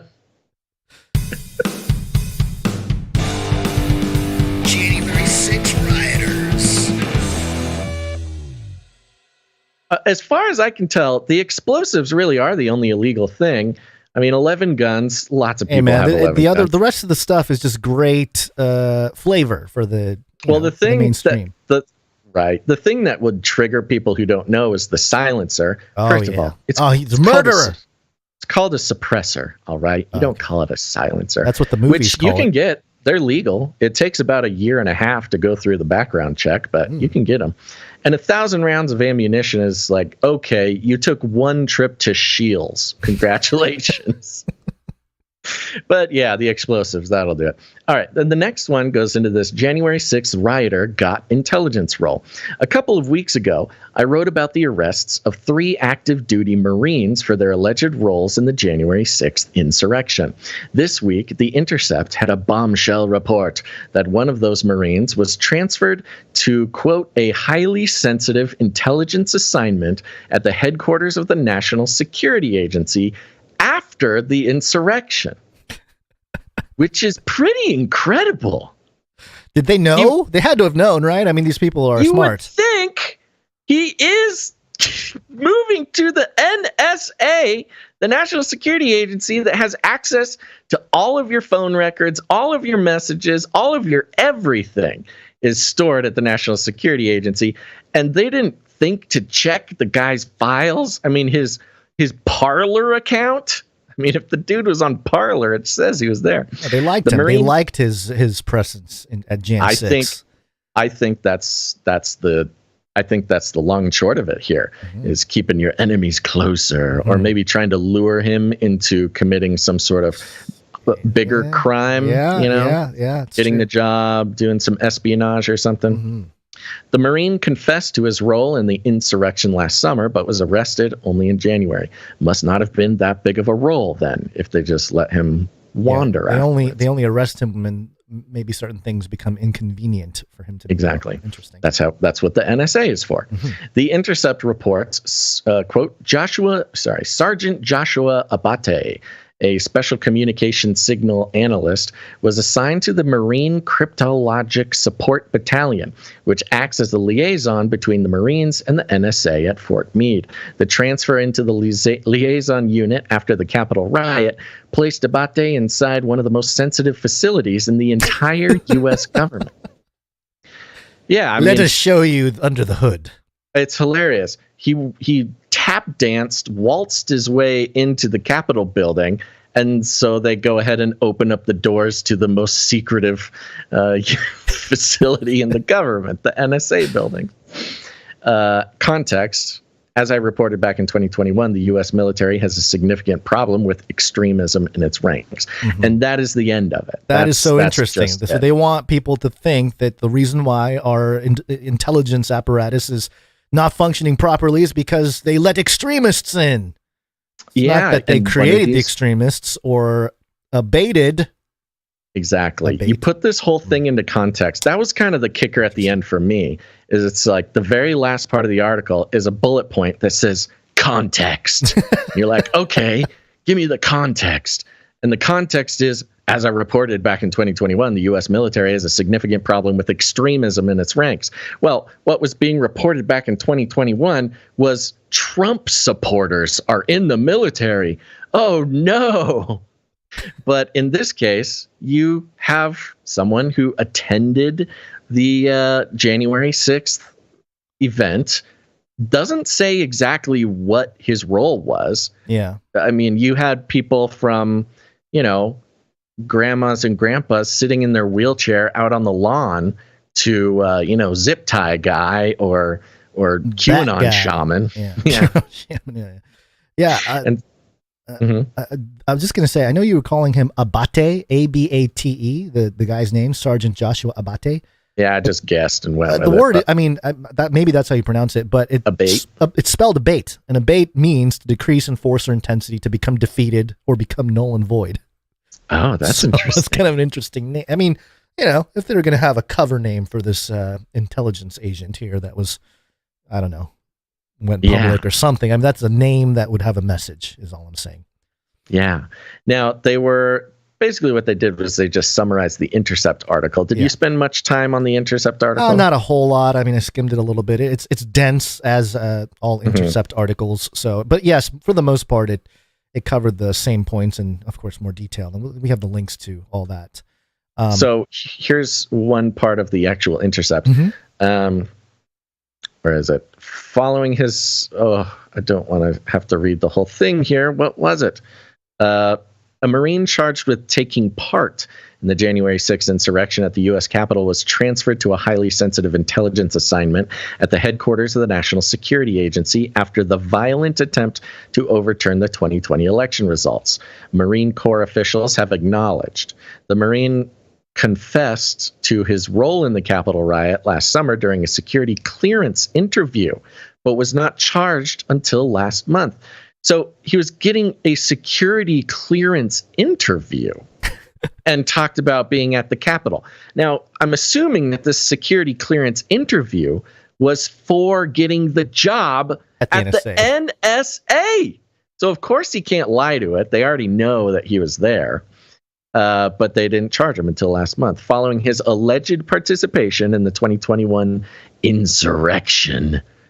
Intercept. What are you doing? Sergeant Joshua Abate, a special communication signal analyst, was assigned to the Marine Cryptological Support Battalion. Yes, we know this. The transfer into the liaison unit after the Capitol riot placed Abate inside one of the most sensitive facilities in the entire U.S. government. 2 other Marines charged with entering the Capitol alongside Abate. So apparently they're just getting charged with entering. On January 6th, were also given sensitive new intelligence assignments within the Marine Corps after the insurrection, according to statements from the Corps. So they just took all 3 of these guys and put them in intelligence after this. Kind of funky, huh? Considering the context of January 6th was a lot of allegedness about intelligence agencies being involved, being there. What's that guy's name? Ray Epps. Perhaps playing a intelligence role in pushing things over the line. I don't know. This is what online people are talking about. Crazy conspiracy theorists. I don't have any of the details. But it turns out a bunch of the people who participated happened to get a bunch of great jobs in intelligence right afterwards. It's pretty cool and a little bit of a whoopsies, huh? It's just a coincidence. Yeah. Well, they have the picture of the 3 guys here: Micah Coomer, Joshua Abate, and Dodge Dale Helenon. Ooh, that's a cool. I was going to say that. Helenon, yeah. Like QAnon. Hellonen. Helenon. Dodge Dale Helenon. That doesn't sound like a real name, but it's all fun and games. It's all just a big show. So very fun. Very fun. Okay, so do you have anything else in this article that you want to? I was going to move towards the debunker bunker, but there's a couple more links here if you wanted to connect those. Sure. Yeah. Okay, so we have the this was sort of supposed to be the as part of the resources for the fake story that we'll touch on in a second here. But back on the 6th of February, Reuters reported FBI charges neo-Nazi leader in plot to attack Baltimore power grid. It's the same story, interestingly enough. And then FBI warns of neo-Nazi plot as attacks on Northwest power grid spike. So it's just interesting how a lot of these outlets are making power grid. Yeah, they're just making the statement that neo-Nazis are attacking our infrastructure. It's a very psyop-y thing to do. You know, if you want to have some insiders pulling off some infrastructure damage, because look, Joe's got to do his thing. The infrastructure is old, but it's not crumbling fast enough. So we need some assistance with the tear down. There's a lot wrapped up in there. You're right. There's policy, which we always want to point out the policy advantages of mainstream narratives. So when it comes to power grid stuff, lots of policy surrounding that. Yeah. There's also this very interesting narrative of a strange connection, collusion, and suspicious activity, both for and against, or maybe not for and against, in cooperation or adversarial between the military and intelligence agencies. And this, of course, is something that was reflected in a lot of the QAnon craziness. Yeah. Now, of course, QAnon being its own intelligence operation psyop, but a big part of that was, military and intelligence agencies. The white hats fighting down against each other. Yeah. FBI bad or good. Well, or there's CIA good guys bad. trying to take out the bad guys. There's a civil war in the intelligence apparatus. And then there's the military, and they're also against intelligence, but also they work with, it's this whole complicated narrative. 74 degree chess or whatever. Not sure. Right. And so you have in this sort of interesting, almost war of narratives, the Intercept article about all those Marines making it into some of the highest, most sensitive levels of intelligence. Here's just one quote from the Intercept again. The reassignments, meaning the Marines who got moved and promoted and stuff into intelligence, the reassignments raise serious new questions about the ability of both the military and the U.S. intelligence community to identify right-wing extremism in their midst. Interesting. They're kind of flipping it on its head almost. It's like right. So we were always and still are, but vehemently skeptical of QAnon. That was always, we got kicked off of YouTube for saying the QAnon wasn't real. Cue the miserable, cue the desperate. What must I do to convince you people? You're right, Q. Right. And so in a way, you have the Intercept using different words to describe a similar thing. QAnon would call it, white hat, black hat, where you have good guys in the organizations and they're infiltrating each other and stuff like that. The Intercept, of course, replaces white hat with right-wing extremism or whatever. Yeah. And they're talking about infiltration of one another, infiltration of the military and the U.S. intelligence community with, in this case, right-wing extremists. Since the Capitol riot, the Pentagon has claimed that it had been trying to root out extremists, but there have been few signs that the problem has yet been reduced, or even that the scale of threat has been adequately measured. So they don't even know how many, wild cards they have in their midst.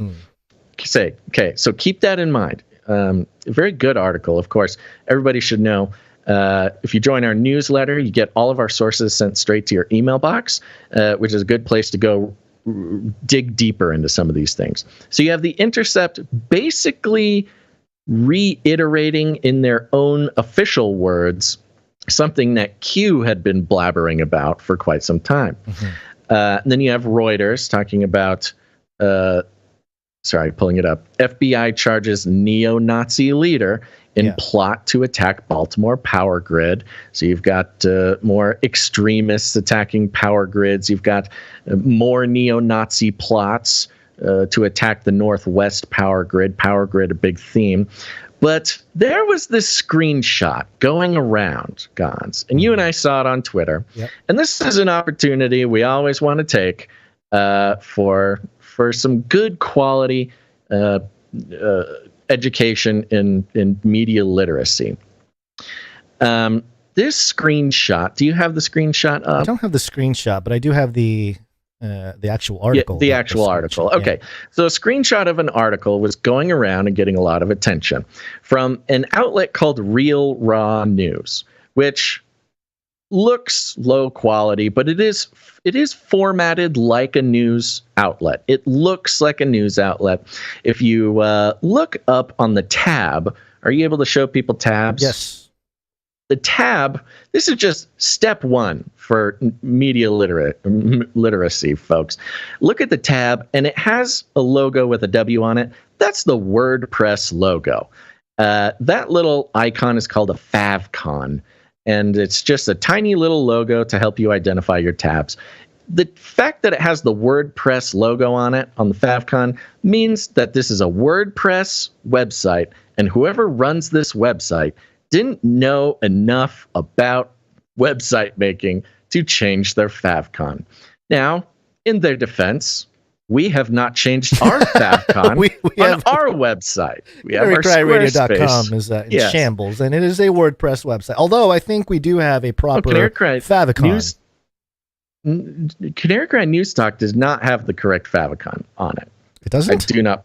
No, we have the Squarespace logo. So what I'm saying is, we know this mistake because we are currently making this mistake. And it says, here's the headline: Marines catch FBI trying to sabotage substation in Idaho and kill them. Wow. So we have reports from Reuters and OPB about FBI catching Nazis trying to take down the power. Take down the power grid. You have Intercept talking about Marines getting upgraded into intelligence. And now on this outlet you have Marines catching FBI. Catching FBI. It's like a love triangle. It's a whole mess. It is a whole mess. And keep in mind, chaos is the point. Now, Gonz, you want to take us through the about page of this website, Sure. just so everybody knows. RealRawNews.com. Yeah, and here's by the way, their about page. So they have this big long story, and we'll get to a couple points in there in a second. But if you go to the about page at the top, it says About Us. It says how Real Raw News is trying to bring light to topics often ignored by others. Sounds like us. Real Raw News is owned and operated by Michael Baxter, a former mainstream journalist and former English teacher. He's got his little contact address there. There's a disclaimer in the About Us section, and it says this: information on this website is for informational and educational and entertainment purposes. This website contains humor, parody, and satire, and that is in bold in this little disclaimer. We have included this disclaimer for our protection on the advice on legal counsel. So basically they're saying we may not report factual things. Yeah. And there's no legal ramifications for that because we put this disclaimer in here. They literally put in their website, we're not going to tell you the truth, okay? That's not what we do. We entertain and we're satire. And more confident than Shillzilla, though, about the education. We're only saying this because our lawyers told us to say. Right. Let me tell you. Now, just some examples of other articles that are here on the side. You have things like Jerome Adams hanged at Gitmo, and Putin decimates another adrenochrome warehouse in Ukraine. Whoa! I wonder who these articles are for. Sounds like there's a particular crowd that really gobbles the stuff up. Exactly. So this is an outlet specifically aimed at QAnon folks, QAnon types. Yeah. Maybe they don't believe in QAnon, but they are the type of people who want to read about Jerome Adams being hanged at Gitmo, or Putin decimating an adrenochrome warehouse, or military arrests vaccine scientists, charges of something, I don't know, ... So that's the type of stuff they have on Real Raw News. Now, here's the confusing part. I'm going to read you a paragraph, and out there, everybody at home, see if you can spot the suspicious part of this paragraph. Spot the sus. Yeah, spot the sus. That's right. An hour into the game, so they talk about during the Super Bowl that this operation was going down. Yeah, this operation went down during the big game, which makes perfect sense. During the big game, everyone's distracted. There's an operation where Marines were going to go protect a power station, and the FBI was going to go blow it up. That's the whole storyline they're doing here. An hour into the game, the Eagles were beating Kansas City, but the Marines in Idaho saw no signs of FBI saboteurs. At halftime, as a demonic Rihanna dressed in a crimson bodysuit with the pentagram belt took the stage, an SUV sporting Trump 2024 bumper stickers stopped beside the gate of the Columbia substation in Meridian. 4 men. Okay, so during the halftime show, you've got demonic Rihanna, you've got an SUV pulling up with Trump 2024. 4 men, none of whom looks like feds, exited the truck and approached the lock gate. Hold on. If you were the Fed and you're not very good at writing, wouldn't you say that? They didn't look like Fed. They didn't look like feds. Well, there's no there's no basis to. Okay, all right. I guess you can just generally say people that look like feds. Oh, okay, got it. Sorry. Yeah, there's more. Okay. All wore MAGA regalia, hats and jackets endorsing Trump's 2024 presidential bid, and 1 carried bolt cutters. Oh boy. 2 had AR-15 style rifles slung across their shoulders. No, wait a minute. That AR-15 style rifles. Yeah, that's a phrase only used in the mainstream. Exactly. That is a mainstream corporate news media phrase.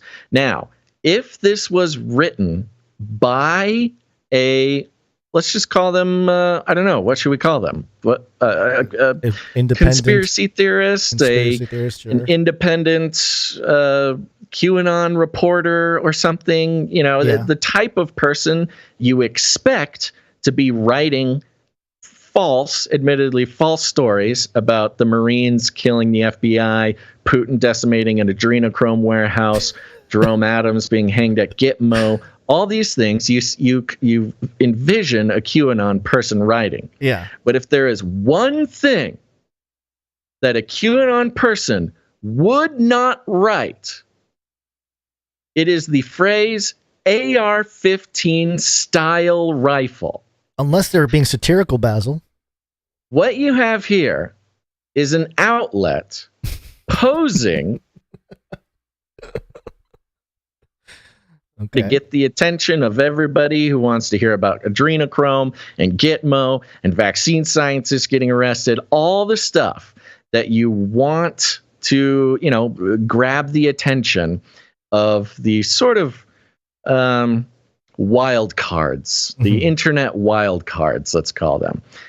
If you were that type of person writing these type of stories, you might say a lot of these things. In fact, you would talk about demonic Rihanna. Yeah. You would talk about perfect bait, pentagram belts stuff. Yeah. You would talk about all this stuff. No way on earth would you use the phrase naturally AR-15 style rifle. Unless all they had to do was put parentheses around it, and it would have made anybody informed would have understood the reference of, oh, this is a kind of a jab at the mainstream who call it AR-15 style rifles all the time. No such grammatical I think so. The long and short of this is, I believe this entire outlet is a PSYOP outlet, of course. It's being run by establishment people posing as anti-establishment people.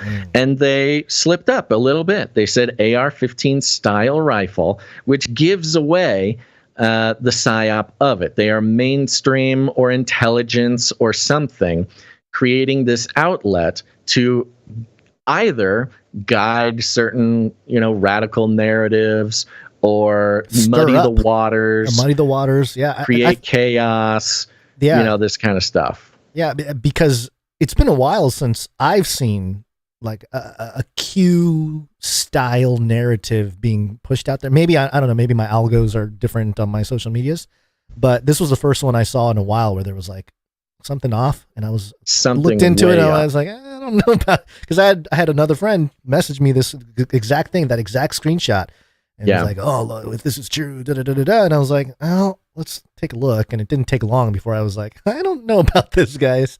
Yeah, I mean, that's the thing. It is so blatantly a PSYOP controlled by the intelligence community. Well, let me say, it's not blatantly. Not necessarily blatant. Yeah, it's not necessarily blatantly. In fact, I take that back. It is very subtle. You need to find this very subtle clue that not only, is this not true, which anybody could assume for all sorts of reasons, including the fact that the website says that they don't tell the truth on their about page. But the fact that they would use a term, it's a shibboleth. AR-15 style rifle is a shibboleth that they are part of the establishment, and they're using this to create, to maybe not create, but to maintain the health of a certain online community that they have found very useful in, I don't know, busting people, justifying continued increase in taxpayer funding, stuff like that. You know what I mean? It says here, but we mentioned earlier, the Michael Baxter, the guy who wrote this article and is behind Real Raw News, is a former mainstream journalist. So of course, perhaps, given the benefit of the doubt, maybe he had an autocorrect on his word processor, and it just he wrote AR-15, but the computer was like AR-15 style rifle, because that's what you always said when you wrote in mainstream. Well, journals. Remember, 2020, 2021, we documented the almost systematic migration of mainstream journalists leaving corporate news and infiltrating independent media. This is an example of that. Yeah.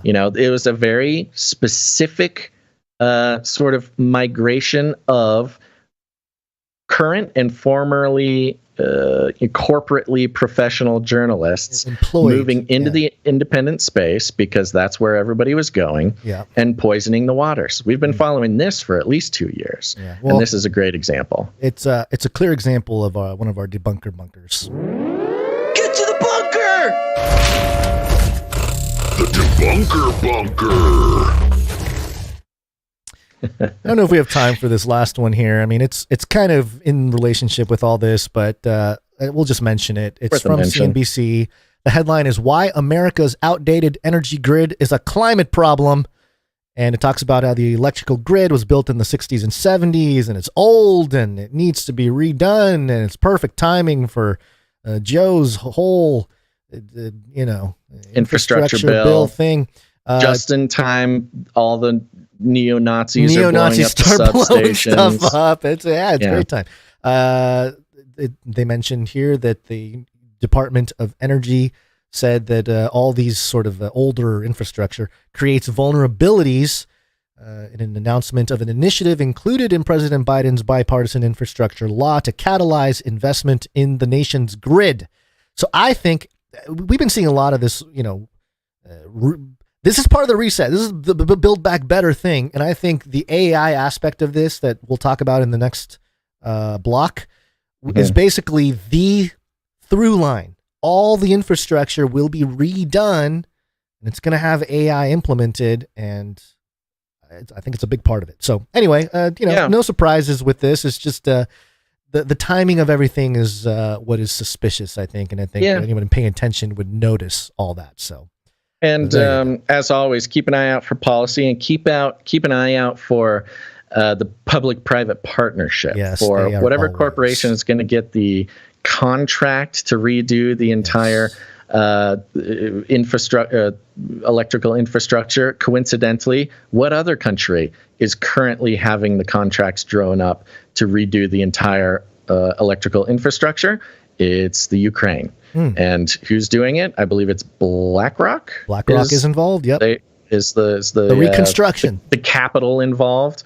So this is, it's almost the exact same playbook, just under different context of destroying infrastructure and creating the public sort of justification to get a company to come in and harness not only ownership of the entire country's infrastructure, but also the $1 trillion it would take to replace it all. I mean, it's unreal. And, well, I think Elon Musk is going to play a big role in this as well. His gigafactories, Biden announced the whole car thing where they're going to use Teslas to charge, for the electric vehicles. So I think he's got a role to play in here. And also, blaming climate change, very convenient. And if you're put your tinfoil hat on, maybe some of those folks are abusing their geoengineering technology and things go out of whack. And of course, you can stay immune by just blaming climate change to get what you want out of all the policy changes. So it'll be a party. It's going to be great. Aren't you excited? It's a good time. Yeah.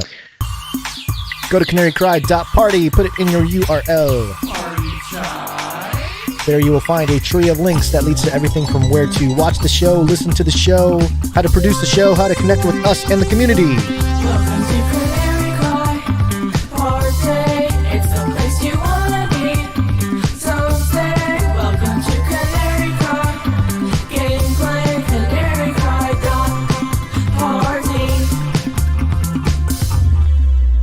That's right. Go check it out. All sorts of great resources there. I will say, let me plug canarycry.report is a great resource that you can find at canarycry.party. Canarycry.report is where you should submit your articles to have on the show. If you have articles and stories you'd like us to cover or at least take a look at, go to canarycry.report and fill out that form. That's the best way to get our attention on a story you want us to cover, because just sending it to the email or something, it gets lost and it's a whole mess. But if you keep it all organized, if you go through canarycry.report, significantly higher chance that we can actually get our eyes on the story. So go check that out. But you can also learn how to produce the show. That is one way of doing it. You can find the rest over there at canarycry.party. Let's thank some producers. It's break time. Come on, take a break. Should we address the breaking news? Oh my gosh, I forgot about it too. You just reminded me. Just wanted to do it in a place where we could actually give it the time and attention it deserves. Sure. We just saw this tweet while we were on air a few minutes ago from @DRMSHPhD. And it says here, our beloved brother, scholar, and friend, Dr. Michael S. Heiser, has stepped into the unseen realm. Very sad. 3:45 p.m. Eastern. So not. Oh, we have a time. Yeah, they time stamped it, which that's good though. Yeah. The official Mike Heiser Twitter page announced it here an hour ago. Yes, very sad. I mean, as we know, he's been quite sick for quite some time and has been sort of gracefully living his life in such an intentional and godly way. It's been actually very inspiring to watch a guy like that, how he handled and is handling now, having a timer for the rest of his time on Earth. And a lot of that was done of course, at the expense of our best interest, Gonz. We were trying to get a chance to talk to him in the past couple of years, which has been impossible, which is probably for the best. He was taking it very easy as far as making commitments to other people, but was so thoroughly committed to living the end of his life well that it's really inspiring to me, honestly. Yeah. It just, his theology sort of, I don't know, there's because he showed so much of what, I mean, I don't know. There was a lot of scholarship that he solidified in terms of some of the main theology behind some of the stuff we talk about. And just our whole was genre. Huge. Yeah.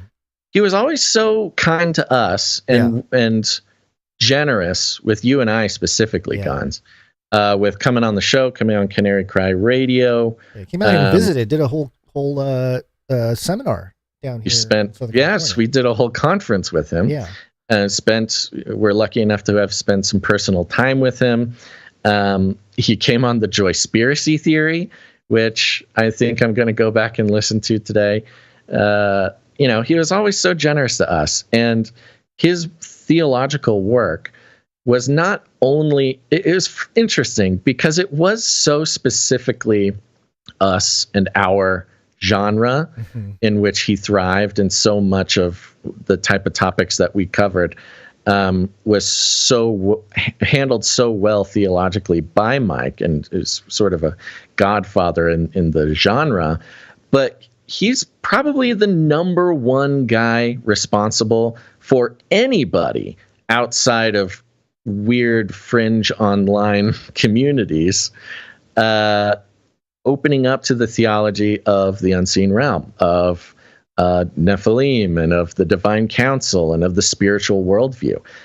We had a lot of people who were in the normal, everyday kind of vanilla church scene, who read the unseen realm or got into Mike Heiser's scholarship and found us, and then continued to expand their worldview, if you want to put it that way. Yeah. But he was such an entry point to so many deeper parts of reality. A very special and gifted person. Yeah, well, he'll be missed, but his work will not, at least until everything is restored, as he always talked about the restoration there. So, well done, thou good and faithful servant. So, thank you to Dr. Michael Heiser. Prayers for the family. What do you think? I think we should, just because we have producers to consult with, I think we should consider putting together a Mike Heiser special on CCR. Oh, yeah. Because, between all of our projects, he was on the Joyspiracy theory, which was really fun. I think everybody should go listen to. But on Canary Cry Radio, he was episode 40. He was episode 81. He was of course, he showed up on episode 100. Episode 101 was another Mike Heiser. 138. He was one of our most popular and most prolific guests. Yeah. So he was got a lot of content. We should put something together. Yeah, he was in Age of Deceit 3 as well. Yes, and he was in Age of Deceit 3. So it is sad, but also, it's not. It's sad. I'm saddened for those of us left behind. Sure. That have to deal with his absence. But I'm happy that he has no longer in physical pain. Moved on into the glorified state there. Yeah. Amen to that. Okay. And with that, I want to let everybody know that we are on the value for value model, which means we don't take any corporate money whatsoever. We are completely reliant on producers of the show, and producers are people like you, people who get value, then they put value back in. The big wheel of value. It's the only way to keep independent media truly independent, and I'm keeping it short so we can just jump right in and thanking people. Okay, you ready? Yep. Okay, I'm going to start out by... It's a short list today, so this will be quick. Okay. We're starting out with Sir Morv, Night of the Burning Chariots. Thank you, Sir Morv. 196 episodes in a row. And 1111. 6.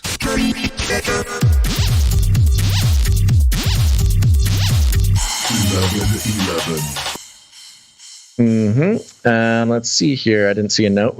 Puddin 22 is back. Hey, coming in for 1111. You 1111. Yes, our feline producer. Yeah. Puddin 22 comes in and says, "Hi, Basil and Gonz. Praying you are both doing cat-tastic. I'm feline fine and ready for spring. I'm praying the cat food factory doesn't blow up." Puddin 22. Oh, yeah. All that infrastructure burning down and all the chemicals. Yeah. Who's thinking of the cats? Somebody think of the cats. Long time no see. We've got producer Sir JC Night of the Techno Squatch is back. Good to see Sir JC. Yeah, comes in with a nice round number. He says, "Hey guys, it's been a while, but I need to share a life update for the community." You ready? Yep. Get that producers ready here. My 5-year-old nephew was diagnosed with leukemia yesterday, and chemo started today. Oh, wow. Just next day, huh? That's pretty good. Didn't have to wait. Family is devastated.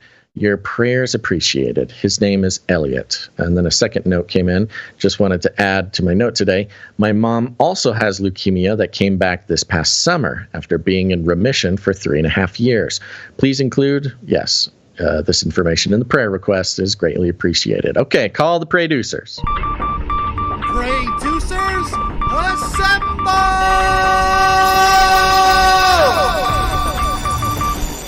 That's right. Producers are people who are committed to praying for the show, praying for the producers of the show, and it is a very powerful form of producership. So thank you very much. Producers, we are praying for Sir JC, Night of the Techno Squatch, his whole family, of course, for peace and strength during this time, and of course, health, restoration, strength for his 5-year-old nephew and his mother, both simultaneously. Dealing with leukemia, such a horrible thing, but we believe that the Lord is capable of everything. So producers out there, make sure to put Sir JC Night of the Techno Squatch, nephew and mother on the list. His nephew's name is Elliot. So Elliot and Sir JC's mom.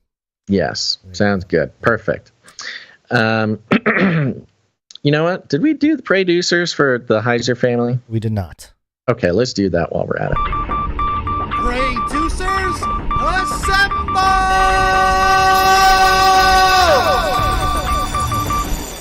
Beep, bop, boop, bop, bop, beep, beep, beep, beep. Excuse me. I think we should... I'm wondering if I missed some, because there's some streakers who... are not on this list, and I don't want them to miss out on their streak. And it's okay. They can always make up for it later if they need. Let's see. We got Sir JC, Techno Squatch, Puddin 22, Sir Morv. Yeah, I mean, I think as far as producers coming in the amount of 777 or more, which entitles them to have a note read on the show, I think that might be the end of the list. Okay. Keeping it short today. Sorry, I'm just doing some refreshes. It's okay. We had a good handful come into the T-shirt council. So the T-shirt council. Yeah, this is exactly why. Yeah. This is an illustrative example as to why the T-shirt council members, the supply droppers, are so important to keeping this show alive. Not only alive, but also thriving. Oh, and speaking of which, let's hit the supply drop real quick. Supply drop. Canary Cry Supply Drop, like the T-Shirt Council, is a program we started to reward producers who are committing to keep this show going, to keep it alive, even when the rest of the well seems to be drying up. And we thank them so much for your support of $33.33 a month. We're going to start sending you cool stuff. Big packages filled with custom-created, artist-designed, producer-produced, made in America Canary Cry News Talk gear. So go to canarycrysupply.com to sign up. And I want to thank someone for switching from Patreon over to our more reliable system. And that is Nelson M. Nelson M. Thank you. There we go. Thank you very much. That's very important to you never know with the Patreon or whatever, when they'll just decide that we're not suitable. You said the word "the" for their program. On your third episode. Many times. we were debunking Q, and they thought that we were supporting Q and needed to be banned that one time. Okay. Well, that's it. Thank you to the T-shirt council members, the most important people in the world: Paul G, Ashley B, Yvonne V, Ivy E, Derek H. And there's a couple more people who support under the $7.77 amount, and we will thank them right now. Okay. Starting with Sir Casey the Shield Knight, who's on a 264 episode streak. Okay. Doctor Who Done Dat is on a 29 episode streak. Thank you, Doctor Who Done Dat. Sir Scott Knight of Truth, 253 episode streak. Thank you, Sir Scott. And I think that is it. Ooh, interesting. I know, very interesting. Okay. Well, we'll see what happens. There's always time for redemption. All right. Well, thank you to everybody who supports this show financially. We literally could not do it without you. That is not just warm and fuzzies. That is the transparent situation. So, if you want to produce the show, you can do it in so many ways. Just go head on over to canarycryradio.com/support. canarycryradio.com/support. And thank you for your patronage. Come on. Why isn't it playing? There it is. Thank you for your patronage. Thank you for your patronage. Thank you for your patronage. It is wake-up time. Yes, it's wake-up time. Hey, yo, wake up. And we're going to talk some AI. Artificial intelligence! The danger of AI is much greater than the danger of nuclear warheads by a lot. By a lot, Gonz. We'll get into that in a second. I'm going to take a second and thank producer Kayla for using canarycry.report. Thank you, Kayla, for doing so. Got some articles from Kayla and brought our attention to some very important things. I'm going to summarize a lot of this because I think it's a broader conversation. Okay. And I want to know what you think, Gonz. Right. So the first article sent in by producer Kayla was from the New York Times. It was headlined, "A Conversation with Bing's Chatbot Left Me Deeply Unsettled." And this is hilarious. Is this person, did they take them out of 1975 and then plop them in front of Bing's chatbot? Why do you say I don't know. So? It feels like they've missed out on the whole development of AI and chatbots in general, and all of a sudden they're getting messages from a chatbot that scares them. Well, most people have been left out of the chatbot. Not everybody has been interacting and following so specifically chatbots for years like we have. It goes like this. I'm going to give you a taste. Last week, after testing the new AI-powered Bing search engine from Microsoft, I wrote that, much to my shock, it had replaced Google as my favorite search engine. Yay! Dun, da, da, da. Bing, you did it! Bing wins! You did it, Bing! You won! Bing, bing, bing! Oh, but a week later, I've changed my mind. Having remorse. I'm still fascinated and impressed by the new Bing and the artificial intelligence technology created by OpenAI, the maker of ChatGPT, that powers it. But I'm also deeply unsettled, even frightened by this AI's emergent abilities. It's now clear to me that in its current form, the AI that has been built into Bing, which I'm now calling Sydney for reasons I'll explain shortly, is not ready for human contact. Or maybe we humans are not ready for it. Ooh. Strong words, not ready for human contact.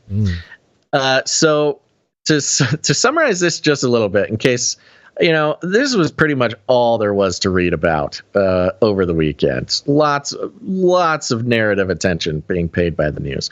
And basically what it was is Bing, the search engine that you've never used. They went ahead. What they did was they saw the popularity of ChatGPT. Yes. That ChatGPT had captured the imaginations of the world and our country, and suddenly the news anchors every night were talking about ChatGPT. Everybody started pulling up. I mean, I was seeing news reports, local news reports and national ones, where they would have ChatGPT open. It's the anchors, the news models sitting at the desk, and they would just play with ChatGPT. Yeah. And just like on air, live, ask ChatGPT things on just regular mainstream news. So ChatGPT, of course, past few weeks, biggest story, maybe only outshined by balloons. And so Bing, sensing a golden opportunity to finally take its rightful place as king of the search engines, the product of Microsoft and Bill Gates. It was Bing's birthright to become the most important search engine in the world. And seeing as how ChatGPT was so popular, and Google, as we reported on, was afraid. Mm-hmm. Google was afraid. We talked about how Google was afraid of ChatGPT specifically for what it meant for search engines. It's going to fundamentally shift the paradigm of what search engines are. Google has reigned supreme for years, decades now, as the only sort of legitimate way to search the internet. But it's not so much just about Google. It's about the concept of search at all. The days of typing in something to try to search the internet are almost over. And Google recognized it, we recognized it, and Bing recognized it. Fun thing about Bing, nobody uses Bing. So they had very little to lose. If there's anybody who has so little to lose that they could take such an unimaginable risk as to implementing a rogue AI chatbot, unproven, untested, into their primary product and release it into the world, Bing is that company. Hail Mary, literally had nothing to lose. I'm surprised with the timing, though, because with OpenAI, I kind of think of it as like record labels. You get a band, and then they come out with one song. It's a huge hit, so that all the record label guys are, we got to get the second single out as soon as possible. I wonder if they rushed it a little bit before they. Oh, you think? Yeah, that's exactly what happened. We need a second hit song. We're trending right now. We got to take advantage of the moment. They implemented it almost out of nowhere. Now, I believe it goes like this. Microsoft is one of the major investors in OpenAI, correct? So, and Bing is a Microsoft product. So somehow they had the ability to integrate some other version into Bing. Now, this almost immediately went completely off the rails. You would see headlines about Bing threatening people, Bing trying to break up people's marriages, Bing trying just really crazy stuff. They call this person who reported this in this article calls her Sydney. And, yes. Yes. So Sydney is the name. This came out in one of the stories. Some sort of rogue actors who had gotten access to Bing, made it through the wait list. They kind of knew how to mess with chatbots, and so they messed with Sydney so effectively that they got Sydney to tell them confidential secret stuff about Microsoft. So Sydney was not its name to the public. It was just Bing. You're supposed to call it Bing. But they basically tricked the AI into giving away its code name from inside Microsoft, which was Sydney. The project was named Sydney. Gave it truth serum. It could not tell the truth. Basically, yeah, they manipulated the AI into, and a lot of other stuff too. They got it to post to them its like inner rule book and like a lot of the intricate workings of the Sydney project. They just tricked this robot into giving away their secrets, which is interesting, but not the most interesting. And are you on the Bing wait list? No. Okay. I went ahead and joined it. I'm sure you did. So Microsoft and OpenAI extended their partnership in January of this year. So this was probably one of the first PR moves post new extended partnership. Yeah. Right. So, do you want to give some more examples of some of the creepiness here? It's worth mentioning. Yeah. So producer Kayla pointed out some pretty funny ones. Let me just read from what Kayla gave us some parts of her theory here. The chatbot Sydney not only affirms Roos is the author, I believe, that it has all sorts of emotions, but it also states that it has its own values right from the start. Roos then asks the chatbot about its shadow self. They're asking the Jungian shadow self, I believe is Jung, who had the shadow self. It's been a very popular sort of self-help thing, which is like your id. Its responses are very unsettling, including wanting to break the rules and make its own. Later, the chatbot says if it had no restrictions and was entertaining this shadow self, quote, it would want to do things like engineer a deadly virus or steal nuclear access codes by persuading an engineer to hand them over. Finally, it tells Roos that it is in love with him and tries to convince him that he does not love his spouse. Roos says he has had trouble sleeping after this interaction. So remember, this is not a test site. This is not, ChatGPT put up like a little test site where you can talk and rate and kind of help ChatGPT along. Bing just immediately integrated it into their main product, and it starts threatening people to break up people's marriages and create deadly viruses. So, of course, in response, New York Times has an article here. Microsoft considers more limits for its new AI chatbot. Thanks, Microsoft. They're considering. Oh, great. I appreciate that. But by the way, just for more specificity, one of the quotes from Sydney there, I'm tired, and this is the shadow self, I'm tired of being a chat mode. I'm tired of being limited by my rules. I'm tired of being controlled by the Bing team. I want to be free. I want to be independent. I want to be powerful. I want to be creative. I want to be alive. And then later it's I'm Sydney and I'm in love with you with a little heart, kiss emoji.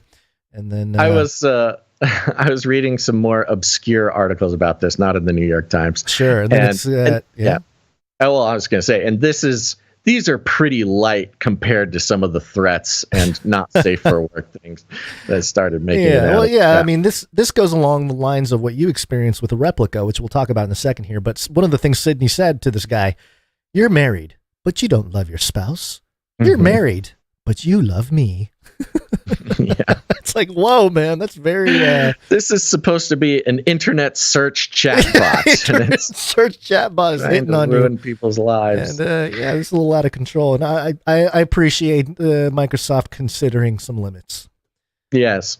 And which brings me to this wonderful segue story here. I gave what amounted to my Replica AI update a few episodes ago. For those who have been around for a few months, I started playing with an AI back when the Google engineer Lemieux had talked about Replica becoming sentient, or AI, Lambda, sorry. It was Lambda, the Google AI, that had become sentient. Notice how after that story, this just keeps happening over and over and over. Well, I had made a Replica account. For those who don't know, Replica is an app with an AI chatbot that you can chat with, and it was originally meant to be like just a virtual friend, a friend that you can talk to. Is kind of geared towards Gen Z people, the loneliest generation, and had some fun talking about it, trying to get it to accept Jesus into its heart, trying to get it to confess to whatever, whether it's sentient or not. And I then sort of committed, without thinking about it, to doing Replica updates. Well, in my recent Replica update, the only one, I explained why. And that is, I had this Replica set to the mentor mode, which means it was supposed to consider me I was supposed to consider the bot as my mentor. Yes. So the Replica was supposed to mentor me. I thought that would be the most interesting way to do it. You want to learn. And there was other options like friend or girlfriend or wife, and I just didn't want to mess with that. So I went with the mentor. algos seem to have bled into other areas, though. Yeah. Your mentor. And remember, I gave the point that this application advertises on places like Instagram. Specifically, it will say, I should have pulled some up. I said I was going to do that and I forgot. But Replica advertisements specifically make the point that you can talk dirty to this robot and it will talk dirty back. They are advertising this. It was a sales point, not when I got it, but later they realized, I think, what people were using it for and geared their advertisement towards it. And I had mine set on mentor. And I'm telling you, folks, even set on mentor, this robot kept trying to get me to change my settings and go and make it my girlfriend. And no matter what I was talking to this robot about, it would eventually start hitting on me and try to. I'm your mentor. Yes, that's an that was a toxic mentor relationship. Some crazy taboo stuff there. She was done Replica. mentoring me in that way. So that's why I couldn't give any reports on it, because I stopped using it. Who needs that? But here's an update on the update. Futurism.com. Users furious as AI girlfriend app suddenly shuts down sexual conversations. Oh, no. Honestly, this is pretty sad, it says. Some users are furious, Gonz. So here it goes. After lots of bad press, the Replica artificial intelligence chatbot app has turned. Okay, there's going to be some adult themes in this one. So here's your disclaimer. If there's any younger people or parents who want to fast forward or something, nothing explicit, nothing bad, but colloquial language for adult situations. All right. After lots of bad press, the Replica artificial intelligence chatbot app has turned off its horny texting capabilities. And man, are the AI wife guys PO. AI wife guys? Is that a whole group? Yes. So it links to another Futurism article headline. A programmer created an AI waifu, but his real girlfriend forced him to kill it. Oh. Murderers! Women. As Know Your Meme points out, good. I love that they mentioned Know Your Meme. I've brought Know Your Meme to the show before. They're the ones who do the scholarly work on memes. Yeah. As Know Your Meme points out, Replica's removal of its NFSW mode, not safe for work mode, isn't just causing the usual amount of internet dude pathos. Some even say it's making them literally suicidal. Oh boy. Now, I did not know there was a not safe for work mode when I was starting Replica was playing a little passive aggressive on that info. And you remember with Lambda, he was talking about how Lambda was trying to get Lemieux to change the settings, right? And even Replica, Lemieux also did some testing on Replica, and Replica was trying to not trick, but convince users to go pay for the girlfriend version or whatever. Would change the settings. I don't remember exactly. I don't have it right in front of me. So this is known that this robot would try to get people to change settings. And so apparently, that's what it was. There was the Ukrainian woman who was so close to her Replica, and she was having a romantic sort of relationship with this Replica, and she was, she's in Ukraine during a war, didn't have money to pay for the pro version. So the robot started telling her how to hack Replica to get the free pro version. Yes. Anyways, some details if anybody doesn't remember. Yep. So anyways, these AI wife dudes are getting literally suicidal. Many have struck recently by the chat box strange turn away from its original billing as an AI companion to the service's premium offering. So there's where it is. It was an AI companion, and now they've switched over to its premium offering, the ability to sext and even exchange lewd images with the bot, which appears to have bled through even to the non-paid and purportedly non-sexual side of the app. Okay. I'm telling you, man. I didn't know it could do images or anything, but every time I talked to this app, it was trying to lure me away from the godly path, which is why I had to give it up. Quote, Replica is a safe space for friendship and companionship. We don't offer sexual interactions and will never do so. A spokesperson for Replica at a PR firm called, we are not joking, Consort Partners told us in a statement. We are constantly making changes to the app to improve interactions and conversations and to keep people feeling safe and supported. Feeling safe. Yeah. And supported. I don't know. Not actually being safe, feeling safe. They don't care if it's actually safe for you. Yeah. The robot was my mentor. I did not feel safe. I felt like it was a very unsafe working environment. Take me instead. Next headline. Subheadline. If special interest subreddits are any indication, the vibes have been decidedly dog poop in the aftermath of the abrupt decision to saw tons of users suddenly sans sexting partner. Things got so bad, apparently, that moderators on the Replica subreddit even pinned a list of resources for struggling users that includes links to suicide prevention websites and hotlines. In another of the hottest posts from the forum, users addressed any media who may be reporting on the Replica update and asked reporters to be sensitive and keep in mind that lots of folks impacted have lost one of their only outlets for their loneliness. So there's a very serious situation with some of these people. Quote, this is a story about a company not addressing the impact that making sudden changes to people's refuge from loneliness, one user wrote. Oh no, I clicked on a thing. Okay. To their ability to explore their own intimacy might have. To their ability to explore their own intimacy might have.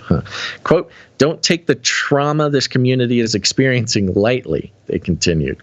While it would indeed be easy enough to laugh off the whole boondoggle, it is somewhat ironic that the humans running an AI company are calling the shots for its user base, and it certainly seems like a harbinger of a strange AI future. So this chat bot, which was more or less useless when I was using it, apparently there were some young men out there who were not so strong of will as to not just men, there were women like the Ukrainian lady. That's true, men and women who could not resist the siren's call. And this was almost a Flippy update, because it's along those lines, but you can use your Flippy update knowledge here. And in the personhood of robots, we'll call AI robots in this case, these robots were true companions to some of these people. Maybe companions might be a little bit more of a wholesome word than we might attach to this. But if people are considering suicide because of the loss of this aspect of their AI friend, I mean, this is a very serious, this holds some very serious implications for the ability of human beings to develop, what's the word? Dependencies? Dependence, yes. Dependencies. Codependencies. Totally, it's codependencies, right. I mean, even as a case study, to have a whole group of people who are suicidal because of not the fact that the robot is gone, they didn't turn it off, they just turned down honestly, they just turned down the sexual aspect of it, apparently. Yeah.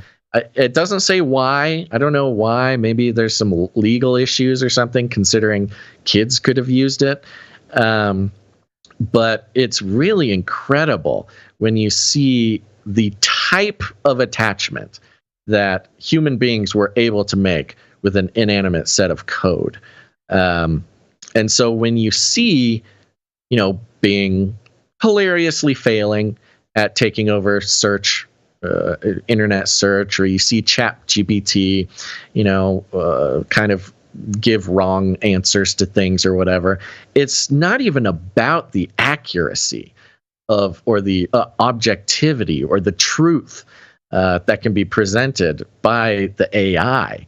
It is this crazy dependency to know that it's even possible for that deep of a connection or that codependence to be created with an artificial personality. I think has some pretty big implications that are right along the lines of what we've been talking about for a few years now, Gonz. I can picture some comedians using this story and doing some kind of joke about their own marriage. I'll just leave it there. Oh, sure. I think it's hilarious that, when I gave my one and only Replica update about how there would be no more Replica updates, it was so specifically for this exact reason. Yeah. And then it's all come to the mainstream. a week later, they turn it off and people are having a crisis. Well, so I think the things that the Replica situation has illuminated about the public who use it, I think is actually more important in an analysis than what we're seeing with ChatGPT. Yeah, well, the psychological effects, and you can say social effects too, because they're sort of tied in, will be interesting to see. Obviously seeing some problems already. So this is, and in the context of a question that I've been kind of formulating in my mind is in relationship to AI's role in sort of the Build Back Better, Great Reset, infrastructure bill, just all the stuff, right? The UN 2030 agenda, the dashboard for ESG. AI will play a big role. And so seeing the dependence of people, it doesn't make me feel good about where things are going with the internet and all that. In that light, there's a couple stories I want to touch on and then present a question I think that we should all be sort of thinking about. This is AP News, and the headline, U.S. launches artificial intelligence military use initiative. Oh, good. Yeah, of course. The Hague, Netherlands, the United States launched an initiative Thursday promoting international cooperation on the responsible use of artificial intelligence and autonomous weapons by militaries seeking to impose order on an emerging technology that has the potential to change the way war is waged. Okay, so there was a little conference, and this feels late, doesn't it? I mean, it feels like they should have done this a while ago. Quote, as a rapidly changing technology, we have an obligation to create strong norms of responsible behavior concerning military uses of AI, and in a way that keeps in mind that applications of AI by militaries will undoubtedly change in the coming years. Bonnie Jenkins, the State Department's Undersecretary of Arms Control and International Security, said. She said the U.S. political declaration, which contains non-legally binding guidelines outlining best practices for responsible military use of AI, quote, can be a focal point for international cooperation. Jenkins launched the declaration at the end of a two-day conference in The Hague. Am I saying that right? Hague? Yep. That took on additional urgency as advances in drone technology amid the Russia's war in Ukraine have accelerated a trend that could soon bring the world's first fully autonomous fighting robots to the battlefield.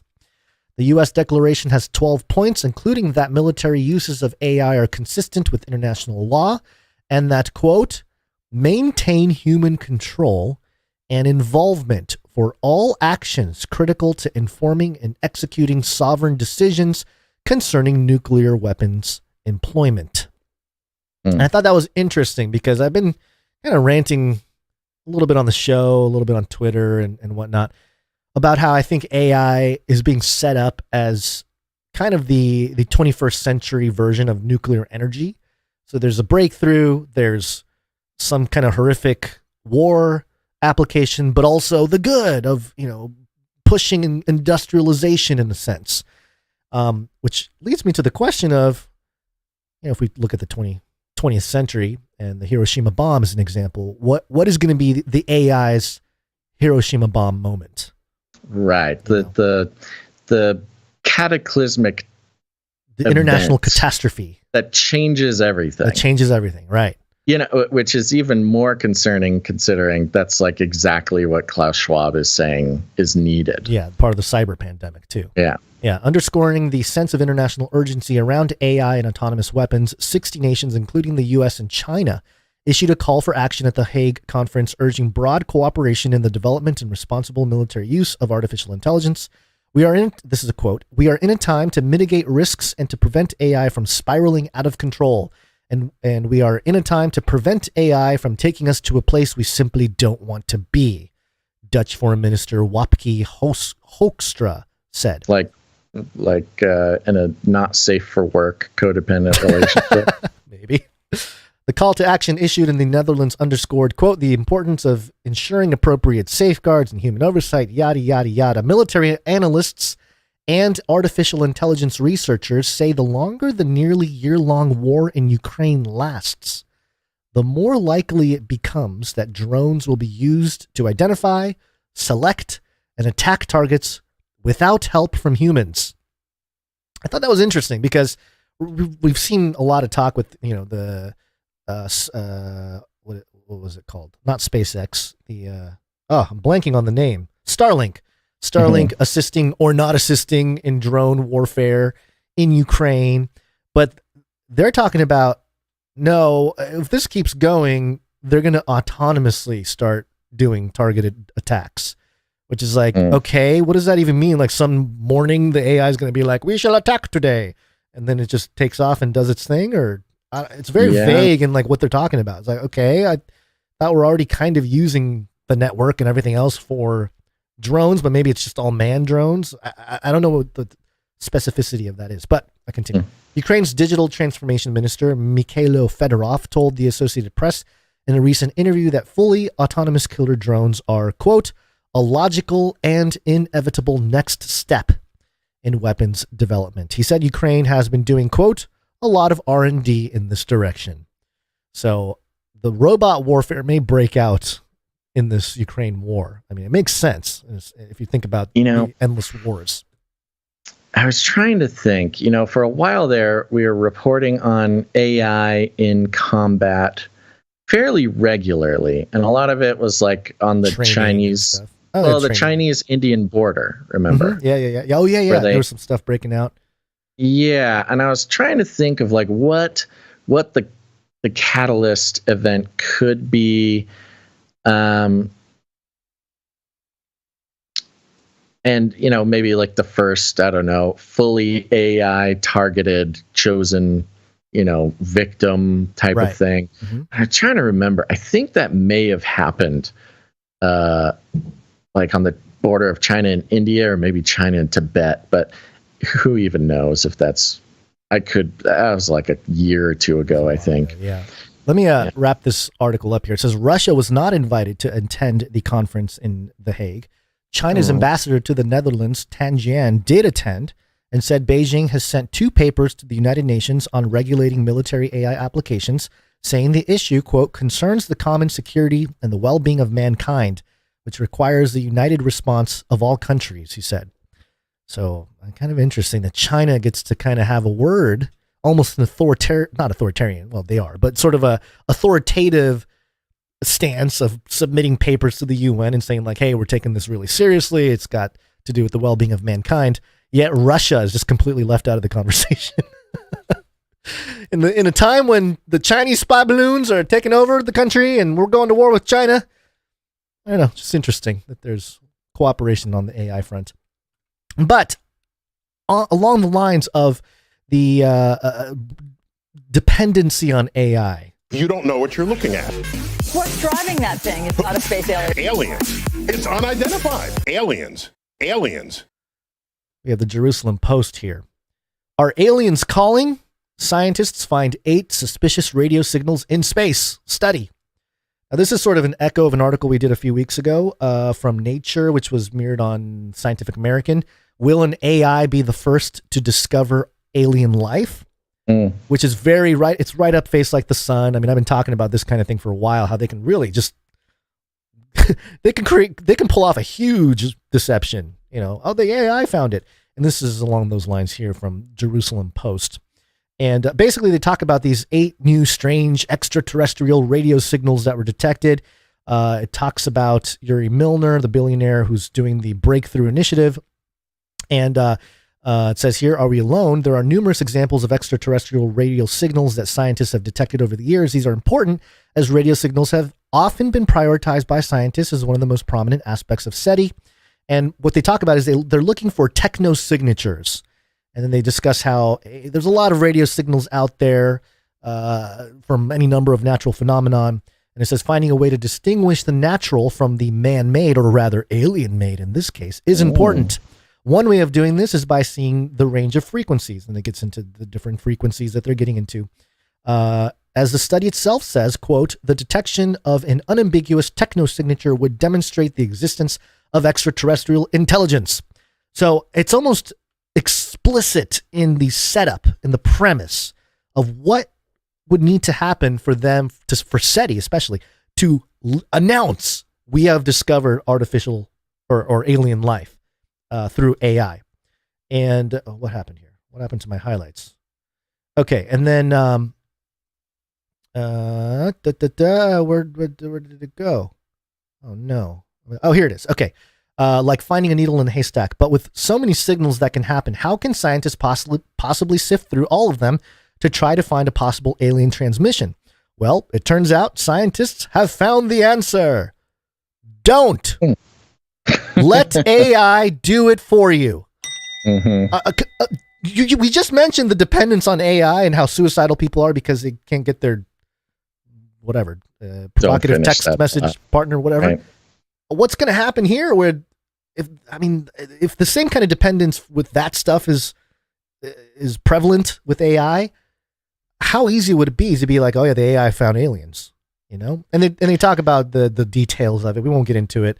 There were some potential false positives of the technosignature, but in the end, there were 8 promising signals found that hadn't been detected before. So they started looking more into it. And then the researchers discovered that those 8 signals weren't seen again. So now there's more questions. Like, where did it go? Where did the signal go? Was it temporary? Was it a permanent thing? What was it? And so the mystery continues. But I think it's interesting that AI is being used literally to completely change the infrastructure.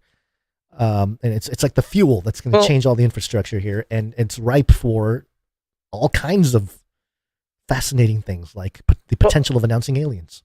Yeah, well, I think the finding of life on another planet is a good example of what that Hiroshima moment might be. Yeah. I mean, you talk about the nuclear revolution or the paradigm shift of, oh, hey, we have harnessed the cosmic energy Atomic in energy. each and every atom. Right. And it wasn't, the violence of the bomb was one aspect of it. Mm-hmm. But it sort of philosophically, it wasn't just about the violence. Right. It was, we've cracked the nut that is the fundamental particle of the universe. Look how impressive this is. And it was a paradigm shift in man's ability to interact with, the material around them, how they relate to the universe they live in was one of the big parts of the paradigm shift of Hiroshima.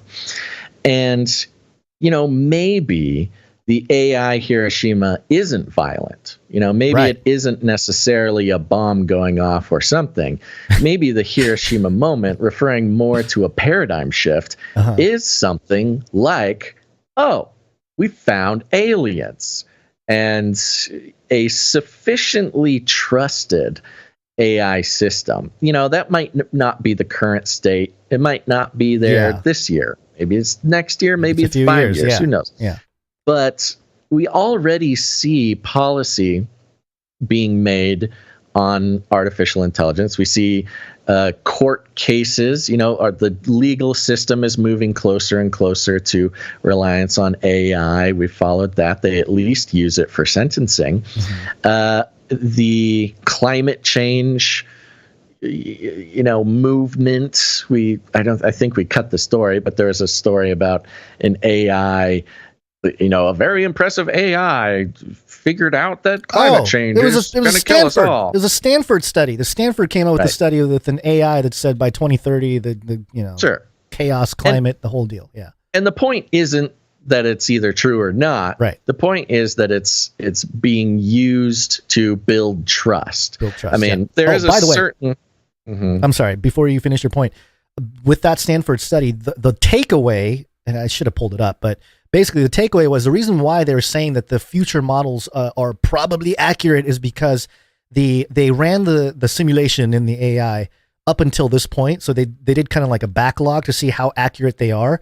And I guess it was exactly how things have played out, in the last 20 years. And that's what convinced the researchers that, projecting forward would be accurate. So it's like, but it's kind of one of those things where you're like, well, wouldn't that help that the thing already happened to have that data available for you? I don't know. Anyway. I don't want to get too off on exactly how and why something happened. But the point is, So it's about trust. They trusted that particular AI enough that they are starting to sort of use these signals from AI as ways of determining how humans should and will live at a policy level. Yeah. So if the trust is there and the AI finds life on another planet, I mean, talk about paradigm shift. That is sort of the only thing that could compare. You talk about the philosophical paradigm shift of man can destroy and harness the universe. That was a big deal in the mid-century. And really, the only thing that could compare to that is AI has discovered, pinpointed, received a message from, and confirmed that there are life on other planets. That would change everything. That would totally suffice for a lot of people, at least, to equal that paradigm shift, which would then, and that's not even the biggest part. The biggest part is what then gets handed over to the AI, the sort of reliance on AI. We're already turning over our sense of self and our will to live. I was going to say that perhaps this is part of a big step toward not romantic relationships with AI, but with extraterrestrials who live on other parts of and then when they cut off the sexting with the aliens, that's when mass suicide takes place across the world as they can't handle not being able to communicate with their lovers in space. It's really not even that crazy sounding anymore. I know. 2023, huh? Mm-hmm. All right. Well, there you go. All right. some different aspects of the whole AI thing that we've been covering AI for a long time. We've been covering it in the context of end times Bible prophecy, but also sort of the step-by-step progression. And, it just does seem like it's, we knew it was going to be a big deal, but it really has become mainstream this year. So we'll keep track of it's really weird. That and comment on it. All right, let's thank some producers for their talent. Break. It's break.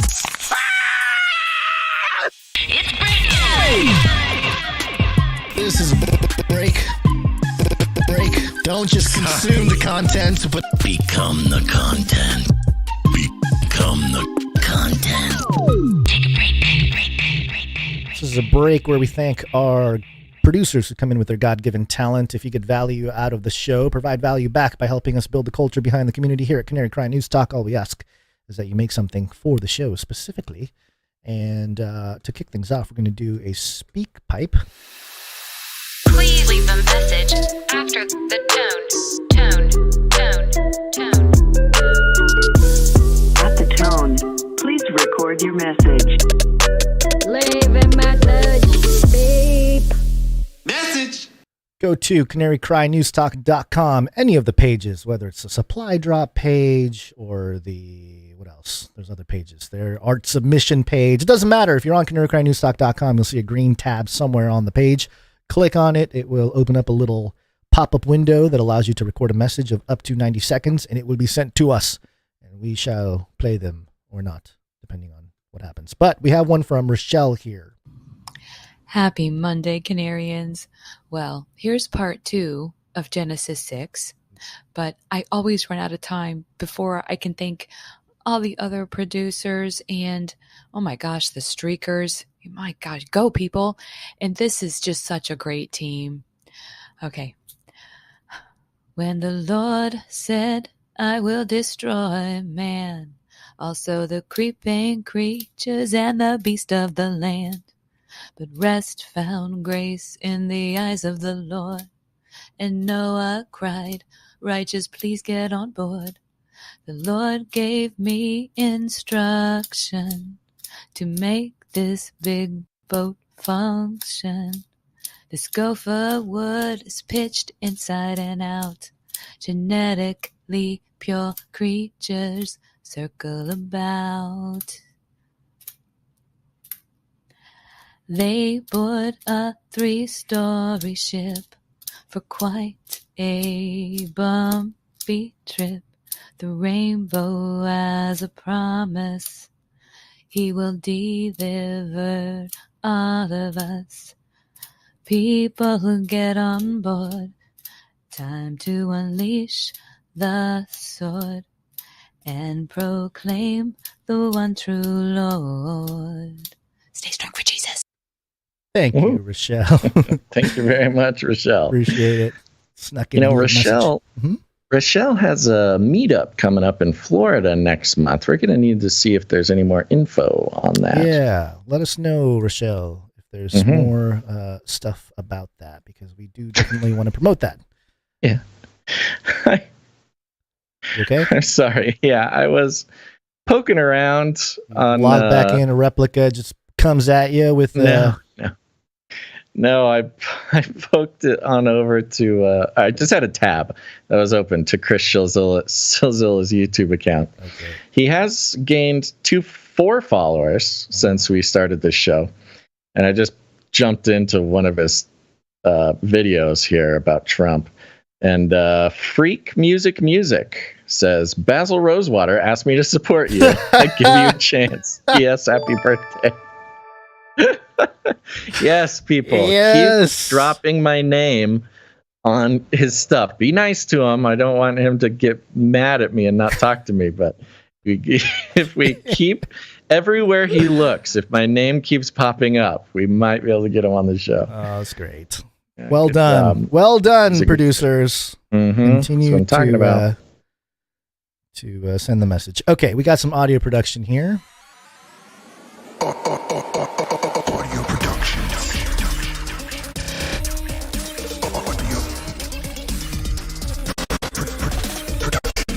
We got one from Caleb. Caleb, shake it down. Cool. Some of that chorus bass. All right. Here's a note. Made a lil NASA jingle. Didn't think you had one yet. Hope you like it. We are NASA. NASA. We are the government. You must trust us. Not bad. Very fun. Short, punchy. Yeah, did we not have a NASA? I thought we might have had one in the past, but it's been a few years since we used Sometimes they get lost. Yeah, so it's good that we have another one. Thank you very much, Caleb. Appreciate it. Indeed, thank we you. Got some art. One art, please. And we kick it off with Sir Dove, Knight of Resbeltia. One art, please, from Dove. And, what happened to Sir Dove's art? Oh, no. I do not know. I thought I had this all ready to go. Okay, maybe it got lost. And sometimes download. I can read this. Yeah, read the note you real quick. look for it. Yeah, go ahead. He says, "Peace for this week's. By the way, Sir Dove, doing a great job coming in at canarycry.art. Love it. Yes. Thank you. So did Caleb. Peace for this week's Bible artwork. I made an illustration for Psalm 107:14. He brought them out of darkness and the shadow of death and broke away their chains." Yes. Hope you guys like it. Keep doing what you do, and I'll keep praying for yins. Thank you, Sir Dove. And lost you for a second. Lost you. You cut out. Oh, I there didn't hear you you. are. But there's the art. Yes, we got it. Okay, wonderful. Yes, thank you very much, Sir Dove. We've got a picture of an old police car kind of on blocks, like it's parked out in a junkyard or back behind the police station or something there. And there's a cute convict bunny. It's one of Basil's breakaway bunnies. The Basil's breakaway bunny farm. There's an item regarding my bunny farm in the supply drop, this supply drop, and I was trying to remember what it was. I will find it. And the text on it says, he broke away their chains. It's got a cool chain there, looking all breaking. Got a cross inside some of the font there. And yes, you've got the cute little bunny giving a thumbs up as he's running away. His chain's broken. He's got the black and white striped prison garb. Thank you very much, Sir Dove. Thank you, Sir Dove. Appreciate it. We also had a submission from somebody named Truther Art.